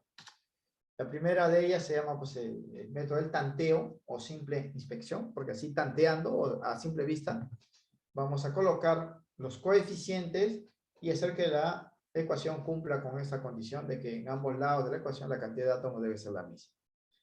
Este método del tanteo se emplea, jóvenes, para ajustar ecuaciones sencillas, ¿no? Y hay que considerar este orden de balance. Se debe seguir este orden para que el balance sea más rápido, ¿eh? Hay que empezar siempre por el elemento metálico, luego continuamos con el no metal, luego el hidrógeno y el oxígeno en ese orden. Profesor, ¿qué pasa si yo lo hago al revés o utilizo otro orden? ¿No lograré el balance? No, igual lo van a llegar, jóvenes, porque esto es simplemente tanteo, ¿no? Pero para hacer pues, el procedimiento más corto, más rápido, porque ustedes a nivel de examen de admisión lo que les conviene es ahorrar tiempo, hay que hacerlo en este orden. Ustedes pueden en realidad empezar por cualquiera, ¿no? O por el primer elemento que aparezca pues en la ecuación, ¿no? Pero para que sea más rápido hay que seguir pues este orden. El procedimiento es así, ¿eh? Tanteo, fíjense. Tenemos, a ver, esta ecuación química. Aquí tenemos el aluminio, un átomo, una molécula H12CO4. Aquí tenemos otra molécula donde hay 2 aluminios, ¿no? Este su índice indica que hay 2 aluminios. Y este CO4 está multiplicado por 3. Hemos dicho que esto afecta a todo lo que está dentro, ¿eh? Y hay 2 hidrógenos. Hay que ajustar la ecuación porque los átomos no son iguales. Miren, acá hay un aluminio, acá hay 2, ¿no? Aquí hay 3 azufres, ¿no? Y aquí hay pues 12 oxígenos, porque este 3 multiplica acá. Hay que ajustar la ecuación. Y para aplicar el método tanteo hay que seguir este patrón. Entonces el orden para balancear aquí va a ser este. Primero el metal, que es aluminio, luego el no metal, que es azufre, luego el hidrógeno y finalizamos con el oxígeno. Bien, aquí me indica Guayanca que los coeficientes para este balance son 2, 3, 1, 3. Veamos. Bien, vamos a empezar entonces con el aluminio. Decimos acá, jóvenes, acá hay un aluminio, acá hay 2. Entonces aquí voy a multiplicar por 2, porque lo que hace es multiplicar. No vayan a cometer el error, jóvenes, de poner un 2 acá como su índice. No se pone su índice, lo que hace es multiplicar por sustancias o por en mínimos enteros a las sustancias de la ecuación. Aquí sería por 2. Aquí lo voy a dejar como 1, obviamente, ¿no? Entonces, el primer coeficiente sería así. 2 acá, 1 acá. Y estaría balanceado, miren, a 2 aluminios, 2 aluminios. Y hasta el aluminio ahora pasamos al azufre, ¿no? En esta ecuación ya, ¿no? Vamos a seguir en secuencia, miren, hay un azufre, un S, y acá hay 3. Por este 1 sería 3, ¿no? Entonces hay que multiplicar acá, porque aquí está desbalanceado. Entonces por 3 acá. Entonces en el segundo paso sería así, pues 3 acá, ¿no? 3, y estaría el azufre. 3 azufres, aquí 3 azufres, balanceado. Ahora los hidrógenos, ¿no? Siguiendo la secuencia, hidrógenos. Aquí miren ya, al multiplicar por 3 tendríamos 6 hidrógenos, porque aquí sí se multiplican, ¿no? 3 por 2, 6. Aquí solamente hay 2, porque no hay masa. Entonces hay que multiplicar aquí por 3. Entonces al multiplicar por 3 quedaría así. Ya está el hidrógeno. Finalizamos con el oxígeno. Oxígeno, a ver, acá en este lado. 3 por 4 me daría 12. Y aquí 3 por 4 también 12. ¿No? Por este 1 sería 12. ¿eh? 3 por 4, 12. 3 por 4, 12. Entonces, como ya está balanceado, ya no hay necesidad de agregar más coeficientes. La ecuación queda así. 3, ¿no? 2, 3, 1, 3. Tal como indicó pues, el estudiante Guayanca, ¿no? Correcto. Ahora, aquí lo estamos haciendo, jóvenes, por pasos. O sea, ustedes lo van a hacer en una sola ecuación, ¿no? O sea, aquí van a colocar pues 2, luego colocan 3 acá, luego colocan 3, 1 acá y estaría balanceado, ¿no? Pero esta es la secuencia inicial. Otras ecuaciones que se balancean por tanteo. Esta de acá. Miren, aquí una molécula, carbono 3, hidrógeno 8, más 2 oxígenos, forma el CO2 y el agua. Aquí el orden de balance va a ser así. Primero el carbono, luego el hidrógeno y luego el oxígeno, porque solamente hay 3 elementos. No hay metales, el no metal carbono es el que empieza. Procedemos así. A ver, 3 carbonos, ¿no? Empezamos a multiplicar por 3. ¿eh? Aquí lo voy a dejar como 1. Entonces queda así. 1 acá, 3 acá, ¿no? 3 carbonos, 3 carbonos. Ya está. Ahora pasamos al hidrógeno. Miren, acá hay 8 hidrógenos. 8 hidrógenos y aquí solamente hay 2. Entonces voy a multiplicar aquí por 4, ¿no? Y queda así. Y ahora los oxígenos, ¿ah? Acá hay 2 oxígenos. 2. Pero acá, jóvenes, hay que tener cuidado porque hay oxígeno en 2 productos, ¿ah? Aquí hay oxígeno y aquí también hay oxígeno. Aquí ha sido multiplicado por 2, sería 6 oxígenos. Acá hay 4, en total serían 10. 6 acá y 4 serían 10. Como aquí hay 2, para que sean iguales, aquí hay que multiplicar por 5, porque 5 por 2 me va a dar 10, ¿no? Y quedaría así. 10 oxígenos, acá hay 6, más estos 4, 10. Y todo estaría balanceado. Significa que los coeficientes serían 1, 5,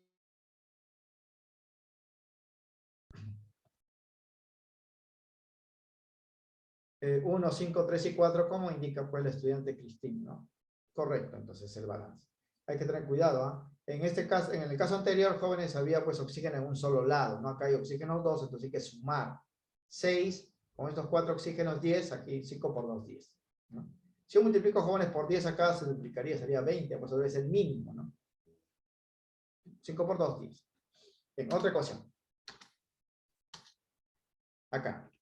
Hierro más H2O te da el óxido de hierro más hidrógeno. El orden sería hierro, hidrógeno, oxígeno, porque solamente hay 3 elementos. No hay no metales, ¿ah? Pasamos del metal al hidrógeno al oxígeno. Empezamos por el hierro, miren, acá hay un hierro, acá hay 2. Entonces aquí hay que multiplicar por 2, ¿no? Entonces en el balance, el primer coeficiente sería 2 acá. Esto se deja como 1, ¿ah? Se sobreentiende que es 1. Pasamos ahora al hidrógeno. Acá hay 2 y acá hay 2. Entonces ya no requiere balance, le dejamos 1 y 1 acá, ¿no? Así. Y ahora el oxígeno. Acá hay, miren, un oxígeno y acá hay 3. acá hay 3. Acá hay 1 y acá hay 3. Significa, jóvenes, que este coeficiente no es el correcto, hay que cambiarlo, hay que tantear otro valor, ¿no? Si acá hay 3, aquí voy a cambiar, acá hay un oxígeno, aquí debo multiplicar por 3. Pero al modificar, jóvenes, este 3, acá también se debe modificar, se debe compensar, ¿ah? Entonces se hace por lo siguiente, ¿no? Cambiamos de 1 a 3 y de esto también se debe cambiar porque este 1 y 1 estaban amarrados acá, ¿no? Entonces si modifico este 3, los hidrógenos serían 6, para que acá también sean 6, multiplico por 3. Y la ecuación ya quedaría. Fíjense, 2 hierros, acá están los 2 hierros.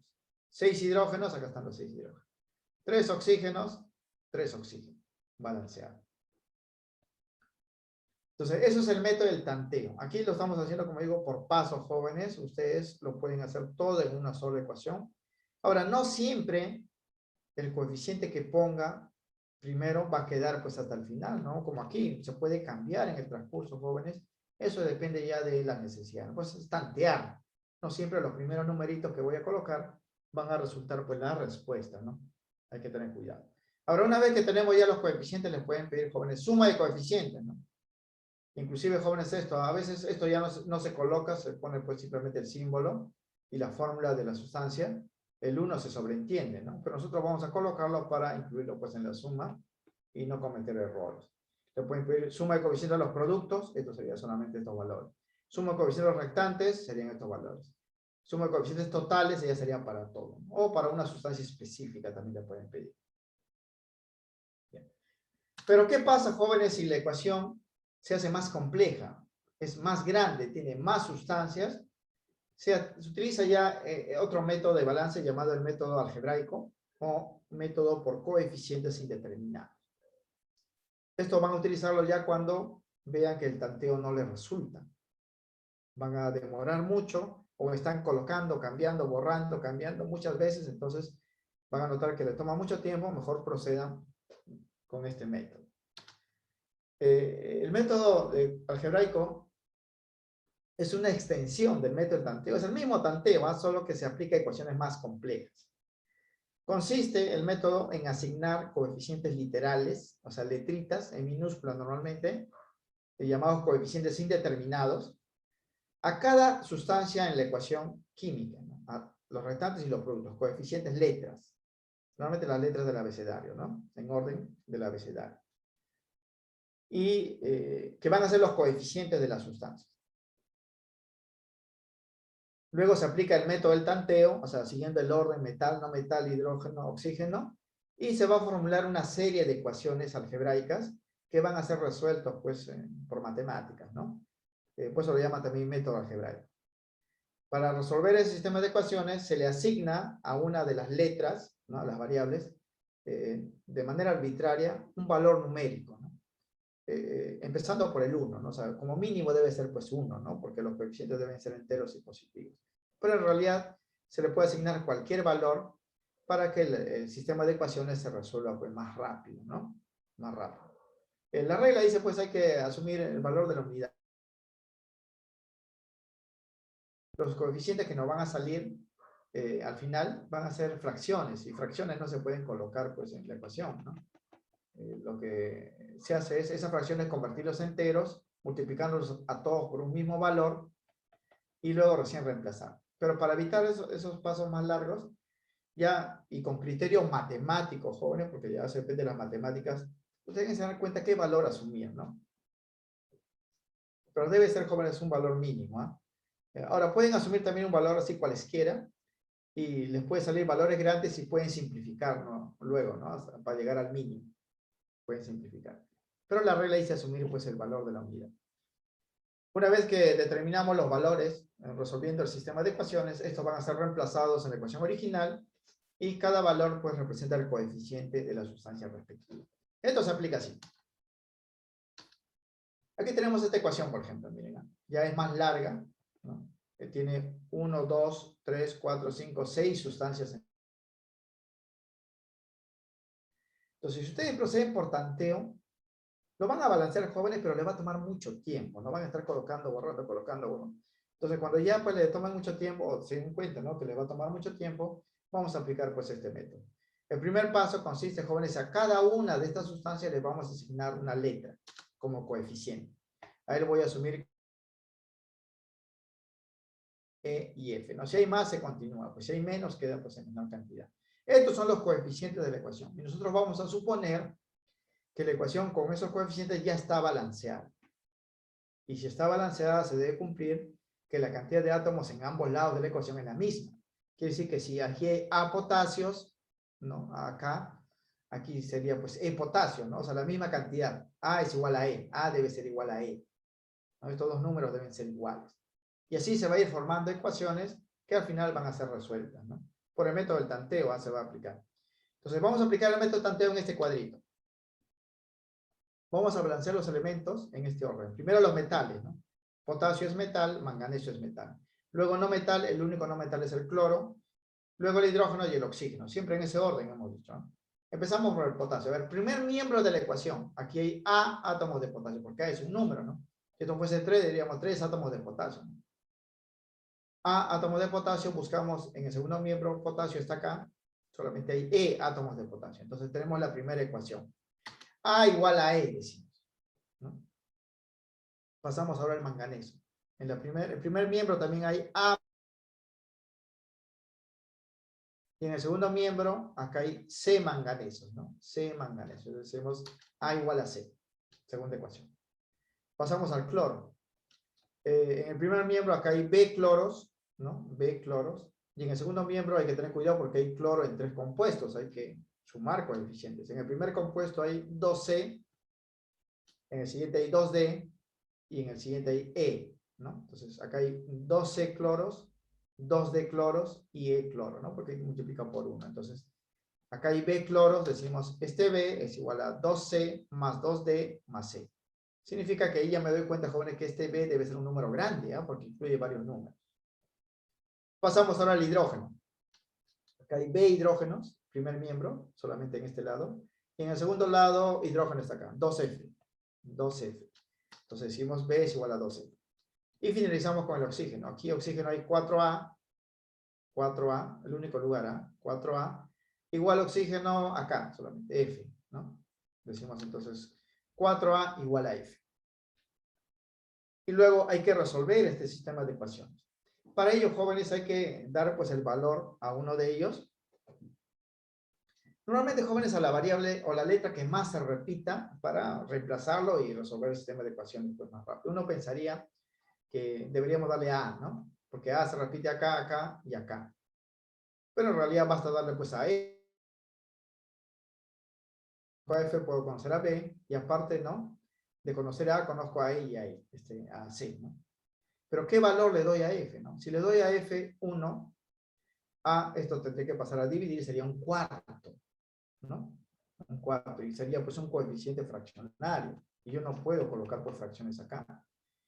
Entonces hay que resolverlo con criterio, ¿no? Supone que F debe ser pues un múltiplo de 4, ¿no? Eso es lo que diga acá, F debe ser un múltiplo de 4 para que sean cantidades enteras, ¿no? Esto puede ser 4, puede ser 8, puede ser 12 y así.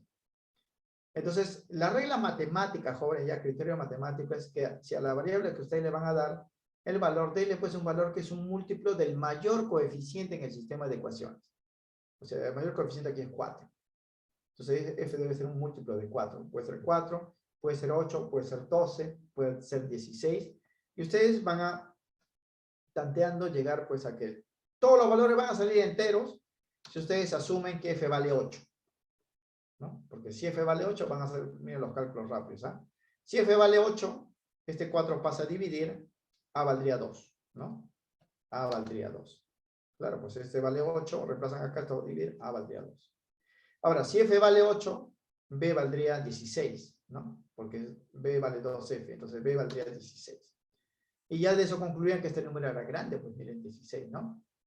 Ahora, si A vale 2, E valdría 2 también, ¿no?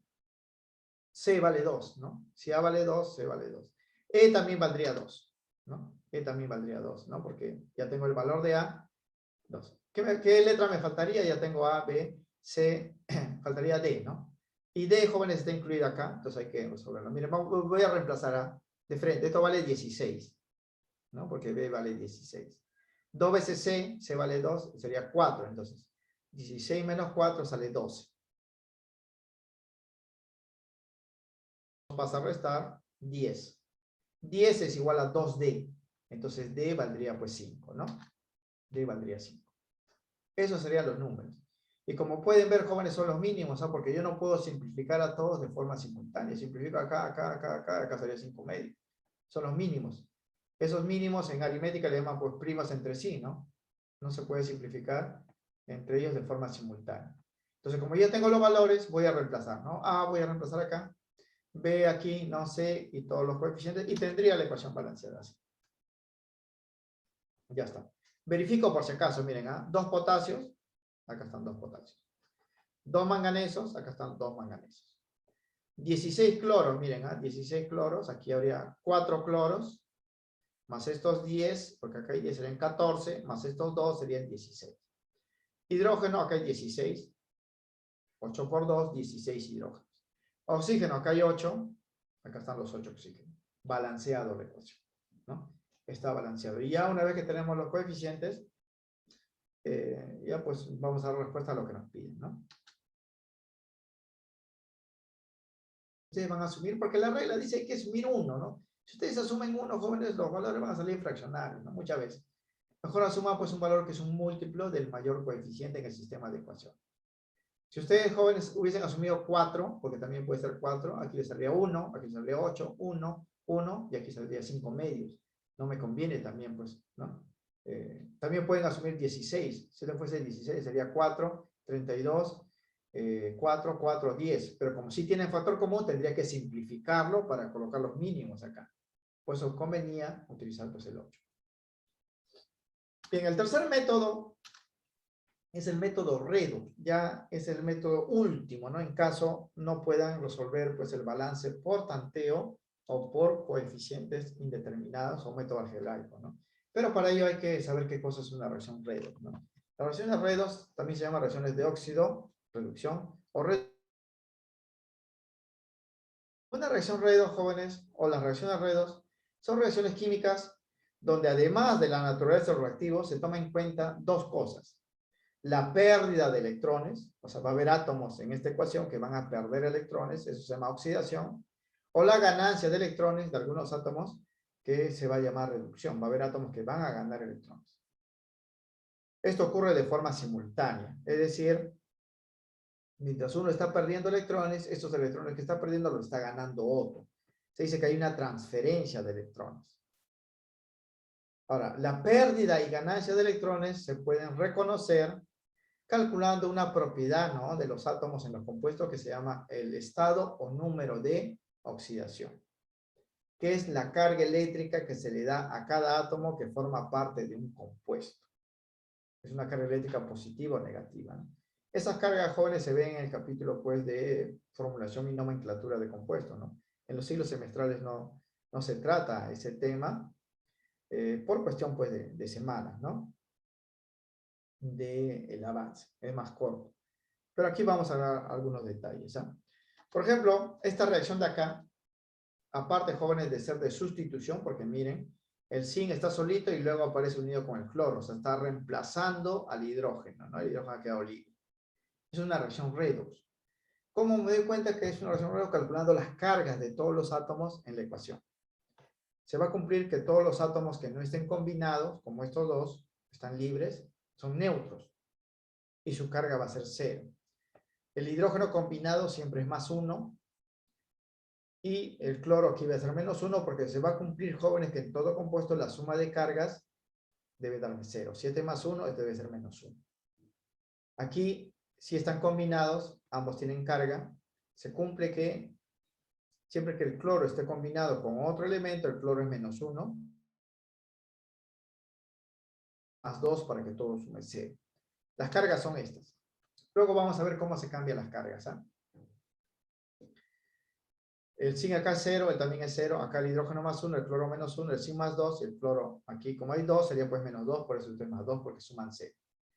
Ahora, esto es una reacción redox porque voy a observar cambios en las cargas, números de oxidación. Voy a notar que el zinc pasa de 0 a más 2, y el hidrógeno pasa de más 1 a 0. En química, jóvenes, cuando un átomo neutro forma un catión, se dice que se está oxidando, está perdiendo electrones. Mientras que cuando tenemos un catión y está volviéndose neutro, ¿no?, es que está recuperando los electrones que previamente había perdido, está ganando, y eso se llama reducción. Aquí se observa entonces esos dos cambios, oxidación-reducción, pero verificando pues estas modificaciones de las cargas. Hay que calcular estas cargas. Conociendo esto ya, se puede identificar, jóvenes, a las sustancias en la ecuación química con estos nombres. Aquí en la reacción de redox se suele hablar del agente oxidante y el agente reductor. Generan los procesos de oxidación y reducción respectivamente. El agente oxidante es el reactante que provoca la oxidación, por eso se llama agente oxidante, ¿no? Provoca la oxidación. Y esto lo logra al quitarle los electrones a otra sustancia. Se dice que el agente oxidante, para que oxide, debe quitarle electrones a otra sustancia. Debe ser que otro pierda, ¿no? Pero esos electrones que le está quitando se los queda a él. Es por eso que el agente oxidante se dice que en la reacción redox es el que se reduce, el que gana electrones. Ojo que el agente oxidante no es el que se oxida, es el que provoca la oxidación. ¿Cómo lo logra? Quitándole los electrones, pero los electrones que le quita a otras sustancias se lo queda. O sea, quitándole los electrones provoca la oxidación, pero él, como consecuencia de ello, se reduce. Esto a veces tiende a confusión, jóvenes, ¿sabes? Porque la mayoría piensa que el agente oxidante en una reacción redox es el que se oxida. No, es el que se reduce. Porque al reducirse le está arrancando los electrones a otro y está provocando que ese otro se oxide. Mientras que el agente reductor es el reactante que provoca la reducción. No el que se reduce, el que provoca la reducción. Y esto lo logra suministrándole electrones a otra sustancia. O sea, le va a dar electrones a otro. El otro, al recibirlo, se está reduciendo, está ganando. Pero él, al cederlo, se está oxidando. Se dice que el agente reductor es el que se oxida. O sea, generan procesos opuestos a los procesos donde ellos participan, ¿no? Si tenemos una sustancia que está participando en una oxidación, entonces él es el agente reductor, el opuesto. Si tenemos una sustancia que está participando en una reducción, es el agente oxidante. ¿Por qué? Porque el agente oxidante es el que se reduce y el agente reductor es el que se oxida. Entonces, para no confundirnos los problemas, que aquí se aplican las reglas prácticas, voy a identificar siempre primero al que se oxida. El que se oxida es el agente reductor. Y luego voy a ver pues el que gana, el que se reduce. El que se reduce es el agente oxidante. Son los opuestos a los procesos donde participan. Por ejemplo, en esta reacción que hemos ilustrado acá, el agente oxidante es el H-cloro. ¿Por qué? Porque aquí notamos que hay reducción. Se está ganando o recuperando electrones, ¿no?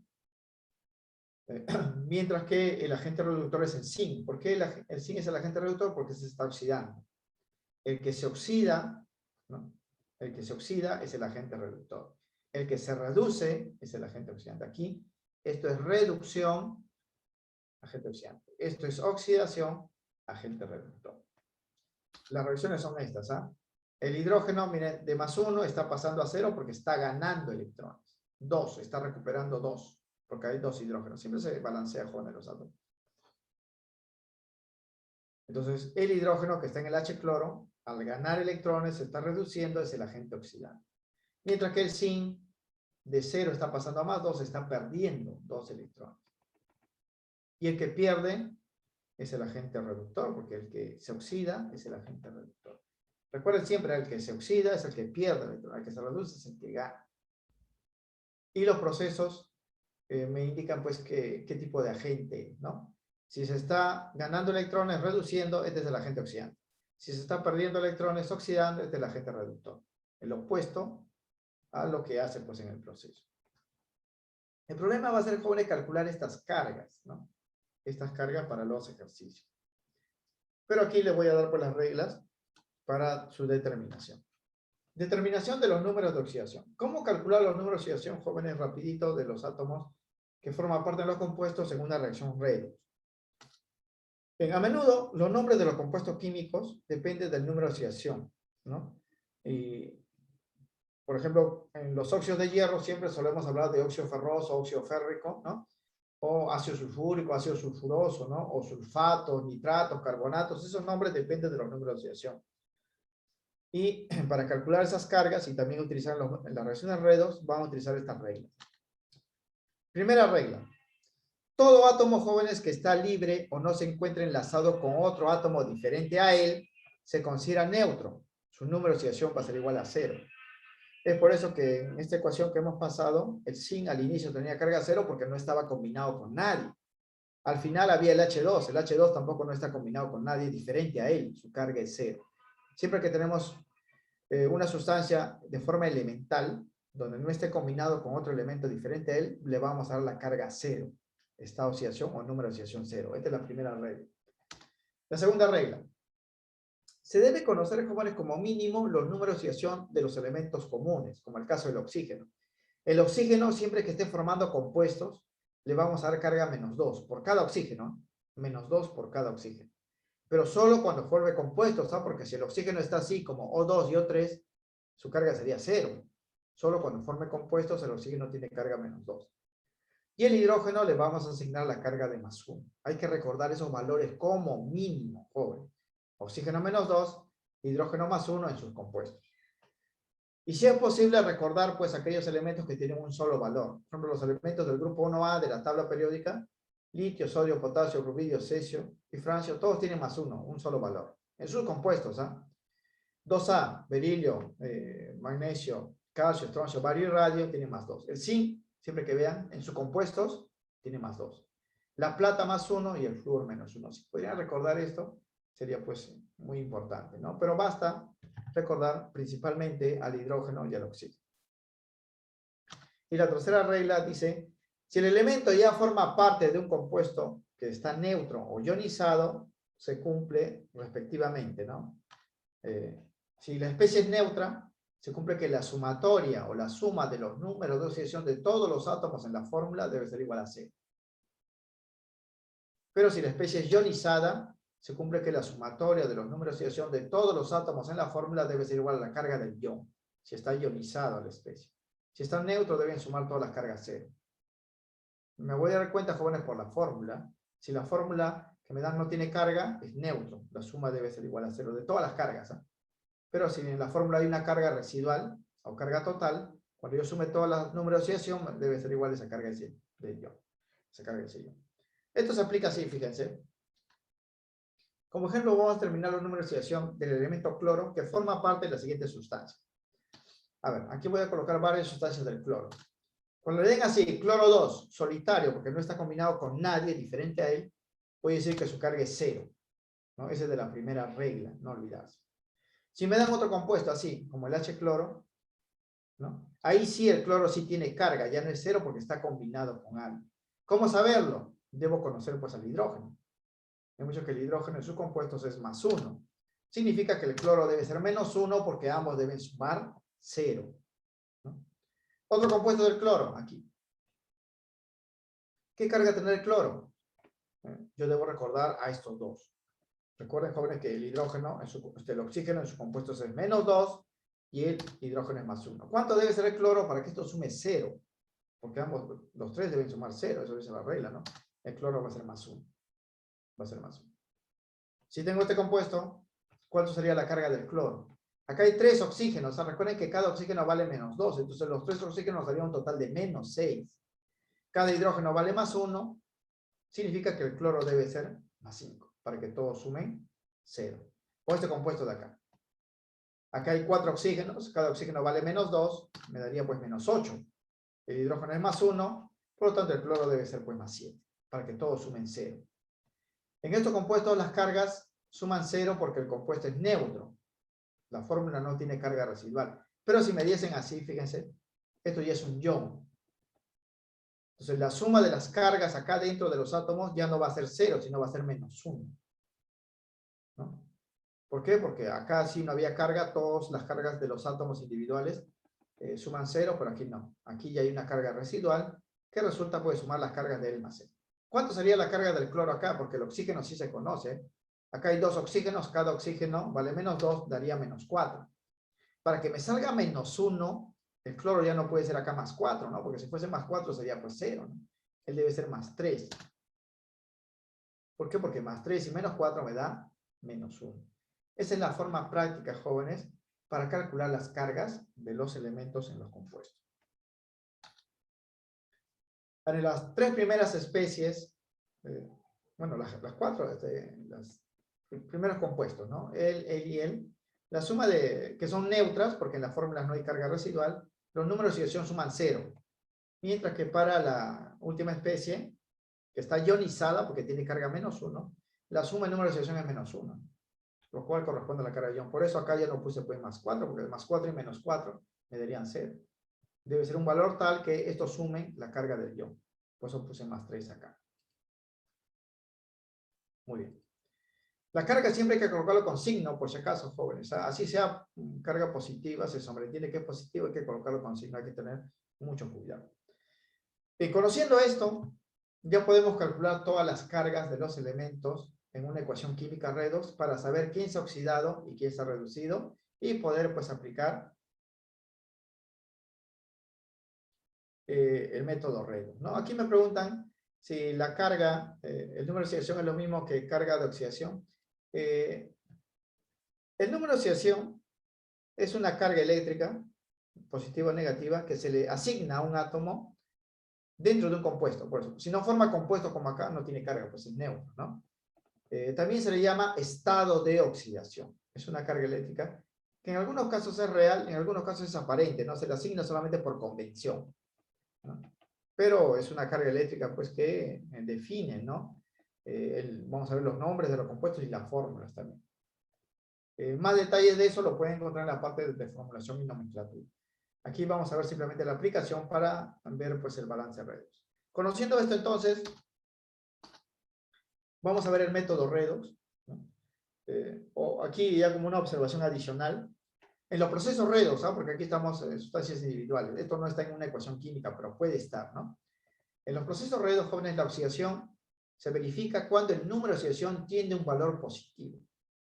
Siempre que vean, jóvenes, que estas cargas van hacia el positivo, van a decir, ya el átomo se está oxidando, está perdiendo electrones. Pero si el valor de la carga, número de oxidación, tiende al valor negativo, se está reduciendo, el átomo está ganando. Por ejemplo, si en los reactantes hubiese este cloro 2, ¿no? Y en los productos hubiese este producto acá, el cloro estaría pasando de 0 a +1, yendo a ser positivo, eso es oxidación. Pero si en los reactantes estaríamos como este cloro, y en los productos acá, el cloro estaría pasando de +3 a +7, también es oxidación, pero si la reacción fuera inversa, de +7 a +3 es reducción, porque está yéndose hacia el negativo. Siempre que la carga se va hacia el positivo, ¿no? Aumenta, es oxidación, pérdida de electrones. Pero si se va pues del positivo al negativo o más negativo, eso es reducción, ganancia de electrones. Eso como regla práctica. Bien, método redox. Balance por el método redox. Bien, el balance del método redox, jóvenes, obviamente se aplica solamente a las reacciones redox, ¿no? Por eso yo antes de aplicar este método debo saber si la reacción es redox o no. Para eso debo calcular las cargas. Pues si hay cambio de valores, hay sustancias que se están oxidando y reduciendo, si es redox, ¿no? Pero si los valores iniciales y finales no tienen cambio, no es redox. Para que haya redox, las cargas, por lo menos, jóvenes, de dos sustancias deben haberse modificado. Bien, el método redox se aplica en 3 pasos. Primero, se identifica, jóvenes, a las especies que se oxidan y reducen a partir de los cambios de los números de oxidación. O sea, hay que calcular las cargas de los elementos y ver quién ha modificado su valor, para saber quién se ha oxidado, quién se ha reducido. Segundo, se cuentan los electrones ganados y perdidos previo balance de los átomos que se reducen y oxidan. O sea, por ejemplo, si el átomo cambió de carga de +3 a +5, yo debo saber cuántos electrones habrán perdido ahí. O de +5 volvió a +3, debo saber cuántos electrones se han ganado ahí. Y eso se cuenta, jóvenes, en función, pues, a la recta numérica, ¿no? Porque de +3 a +5 sería, pues, +4 más 5 son 2 electrones, ¿no? O si pasase, por ejemplo, de +5 a -2, sería, pues, en la recta numérica de +5 voy a +4, +3, +2, +1, 0, -1, -2. Se cuentan los intervalos, ¿no? Para saber cuántos electrones han ganado o perdido. Y tercero, se igualan las cantidades de electrones y ganados y perdidos. Pues el método redox consiste en igualar la cantidad de electrones ganados y perdidos, multiplicando dichas cantidades por los mínimos enteros que hagan que estos números de electrones ganados y perdidos sean iguales. Estas cantidades van a representar los coeficientes de las sustancias que se reducen y se oxidan. Ese es el método redox. Pero hay una extensión, jóvenes, que han puesto en esta práctica, por lo tanto tenemos que desarrollarlo. Si las reacciones redox, que vamos a ver, se desarrollan en medio ácido, le van a indicar. Ustedes van a aplicar pues el método redox en los 3 pasos y van a completar, jóvenes, el balance agregando moléculas de agua en el lugar de la ecuación donde falta oxígenos y compensando con iones de hidrógeno en el otro lado, si el medio pues es ácido.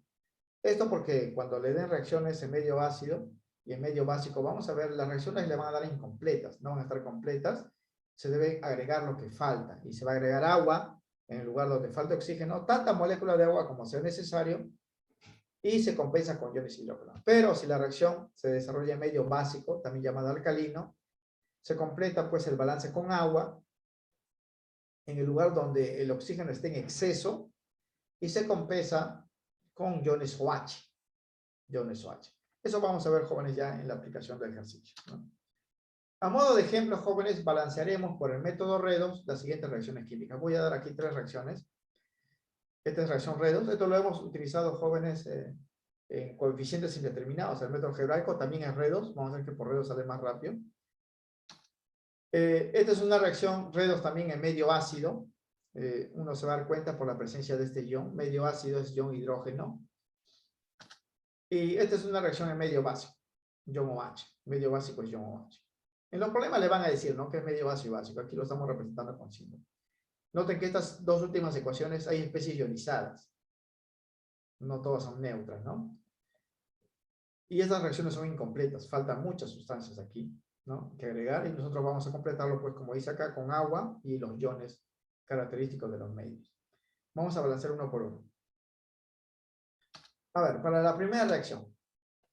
El primer paso para balancear esto es calcular las cargas de todos los elementos en los compuestos y ver quiénes cambian de valores. Y normalmente, jóvenes, y grábense esto ya para los problemas, los que van a cambiar de valores son elementos que son diferentes al hidrógeno y al oxígeno, y diferentes, jóvenes, a aquellos elementos que tienen un solo valor de carga. Por ejemplo, el potasio aquí es un alcalino, su carga es +1. Aquí sigue siendo +1 porque tiene un solo valor de carga, pues. A él no se va a analizar. El hidrógeno es +1 y acá también es +1. Tampoco se va a analizar, ¿no? El cloro aquí es -1, aquí también es -1, aquí también es -1, porque si este era +1, este es -1, ¿no? Pero aquí es 0, ¿no? Porque aquí no está combinado. Este cloro sí se va a analizar. Y el manganeso, obviamente, sí. Acá está combinado de una manera, aquí de otra manera, va a tener diferentes cargas. Entonces vamos a aplicar las reglas, ¿ah? El potasio es +1, los 4 oxígenos serían -8, el manganeso aquí debe ser +7 para que todos sumen 0. Esto es +1, esto es -1. Hemos dicho, jóvenes, que el cloro, cuando está combinado con un elemento, es -1. Como hay 2 cloros, sería -2, el manganeso sería +2. Aquí el cloro es 0, porque no está combinado con nadie. Potasio +1, esto -1. Hidrógeno aquí +2, porque hay 2. Oxígeno -2, no hay cambios, ¿no? O sea, los únicos que van a cambiar, jóvenes, son el manganeso respecto a él y el cloro respecto a él. Y las cargas van a ser así. Estos son los valores, ¿ah? El manganeso acá es +7. ¿Por qué? Porque estos 4 oxígenos hacen -8.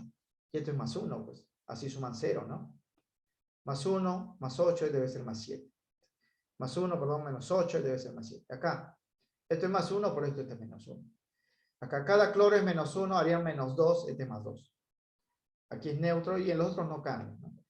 Ese es el primer paso, calcular las cargas. Y noten que hay cambio. El manganeso cambia de +7 a +2. Y el cloro cambia de -1 a 0. El segundo paso, jóvenes, es contar los electrones que se han perdido o ganado, ¿no? Para ello hay que balancear los átomos. Si acá hay un manganeso, hay que verificar que haya un manganeso. Acá hay 2 cloros. Fíjense, acá solamente hay uno. Es por eso que he multiplicado por 2 acá. Para que sea el conteo igual, ¿no? 2 cloros, 2 cloros. Y ahora sí, verifico los cambios. Miren, ¿ah?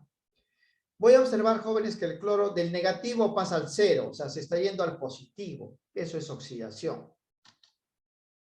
Oxidación. ¿Cuántos electrones está perdiendo? De -1 a 0 hay un electrón. Pero como son 2 cloros, los que estoy analizando, se están perdiendo en total 2 electrones. Hay que tener cuidado ahí. Siempre se cuentan los electrones por cada átomo y se multiplica por el número de átomos. De -1 a 0 Se está perdiendo un electrón, pero como son 2 cloros, son 2 electrones. El manganeso de más 7 a más 2 está yéndose hacia el negativo, ¿no? Miren, de más 7 a más 2 está yéndose al negativo. Eso es reducción. Se está ganando electrones. ¿Cuánto se está ganando? De más 7, pues, para llegar al más 2 sería, pues, más 6, más 5, más 4, más 3, más 2. Son 5 electrones lo que se están ganando. Un solo manganeso. Aquí no se multiplicó por 2 acá. Aquí se multiplicó un electrón por 2, sale 2 electrones. Aquí no. Hay un solo átomo. Bien, estas son las cantidades de electrones ganados y perdidos. Son diferentes, ¿no? Son diferentes. El método Redox consiste en hacer que estas cantidades sean iguales. Entonces, para que sean iguales, acá debo multiplicar por los mínimos enteros, de tal manera que se vuelvan, pues, iguales, ¿no?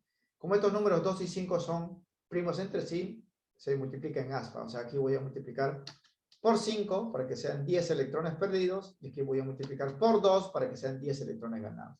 Y ya las cantidades son iguales, ¿eh? 10 perdidos, 10 ganados. Estos numeritos que yo he utilizado pasan a ser los coeficientes de las sustancias en los procesos. O sea, si el 5 multiplicó a la oxidación, significa que voy a multiplicar acá por 5 y acá también por 5. Como ya había un 2, va a ser 10, ¿no? La multiplicación. Aquí este 2 multiplicó la reducción, entonces voy a multiplicar acá por 2 y acá por 2, ¿no? Entonces la ecuación balanceada por Redox quedaría así, ¿no? Aquí se le multiplicó por 5, queda 10, aquí por 5, queda 5, ¿no? Aquí se le multiplicó por 2 acá está, y aquí por 2 acá, en la reducción, y queda así. Y la ecuación está balanceada por Redox. Obviamente, jóvenes, hay átomos que no han participado en el proceso Redox y ellos no están balanceados. Por eso ya, como se establece el tanteo, voy a verificar por tanteo. Decimos acá, a ver, 2 potasios, acá hay 1, entonces aquí debo multiplicar por 2, ¿no? Manganeso 2, acá está manganeso, está balanceado. Cloro 10, aquí serían 4 cloros. Con estos 10 serían 14, como aquí multiplico por 2, sería pues 16. Este 10 debo cambiarlo a 16. 16 hidrógenos, acá hay 2, multiplico por 8, ¿no? Oxígenos, acá hay 8, cuando multiplico por 8 quedó balanceado. Eso ya es por tanteo, ¿no? Esa es la parte rápida, y los coeficientes quedan así al final. Hemos cambiado estos valores, aquí 2, aquí 8, aquí a 16. Y lo pueden verificar nuevamente, miren, 2 potasios, 2 potasios. 2 manganesos, acá están 2 manganesos. 8 oxígenos, acá están los 8 oxígenos. 16 hidrógenos, acá están los 16 hidrógenos. 16 cloros, aquí hay 4 cloros, más 10, 14, más estos 2, 16, balanceado. Ese es el método Redox, ¿no? El método Redox. Ahora, si ustedes quieren hacer el detalle, tendrían que calcular todas las cargas jóvenes para toditos los elementos, según la regla que hemos dado, y luego borrar aquellos que no cambian. Solamente vamos a analizar los que cambian de valores. Bien, eso en cuanto, jóvenes, al método Redox. Para Redox normal, ¿no? Para Redox en medio ácido y básico, se procede de manera similar, como esta ecuación de aquí, solo que aquí las cargas se calculan de otra manera, ¿no? Aquí el manganeso, por ejemplo, ya está calculado más 2. Ya no necesito conocer la carga. El bismuto también está más 3. Lo que sí necesito conocer el bismuto acá adentro y el manganeso acá adentro. Y para ello aplicamos la regla de iones, ¿no? Estos 3 oxígenos, jóvenes, hacen menos 6. Significa que para que salga menos 1, el bismuto aquí debe ser más 5. El bismuto de más 5 más 3 está yéndose hacia el negativo, se está reduciendo. Aquí, miren, los 4 oxígenos harían menos 8. Para que salga menos 1, el manganeso debe ser más 7. El manganeso va de más 2 a más 7, y en los positivos se oxida. Contamos los electrones, multiplicamos, ¿no?, por los mínimos enteros, y la ecuación queda balanceada con esos coeficientes, ¿no? Y luego, como este es medio vacío, se agrega agua y iones hidrógeno. Eso lo vamos a ver con más detalle, jóvenes, la próxima clase, porque ya el tiempo nos gana, porque hemos hecho 2 temas, jóvenes. Así está en la práctica, ¿no? 2 temas en un solo capítulo, y vamos a complementarlo la próxima semana. Igual, yo les voy a enviar, pues, la clase, acá está el balanceo, ¿no? Está aplicado, pues, paso por paso, ¿no?, para el medio ácido, medio básico. Y también está el solucionario de los problemas, ¿no? Ya está todo resuelto. Ustedes pueden guiarse de ahí para empezar la solución, y ya con ello, pues, irán avanzando, ¿no? Aquí está la parte teórica, también el balance redox para todas las sustancias. Esta aplicación del método del tanteo, método de coeficientes indeterminados, el método redox, redox en medio ácido, en medio básico, que vamos a ver pues la próxima clase. Las dos siguientes clases, jóvenes, son del capítulo de estequiometría, y ese capítulo es cortito en teoría, ¿no? Ahí vamos a nivelarnos en cuanto pues a los ejercicios y los problemas. Pero ya, como les digo, ya pueden ir avanzando porque aquí tienen el solucionario y tienen los ejemplos de lo que se ha aplicado. Bien, muchachos, aquí nos quedaremos por ahora. Nos estaríamos viendo la próxima semana. Aquí nos quedamos, Miss. En un momento le paso el PDF de la clase para que comparta con los alumnos. Conmigo será entonces, muchachos, hasta la próxima.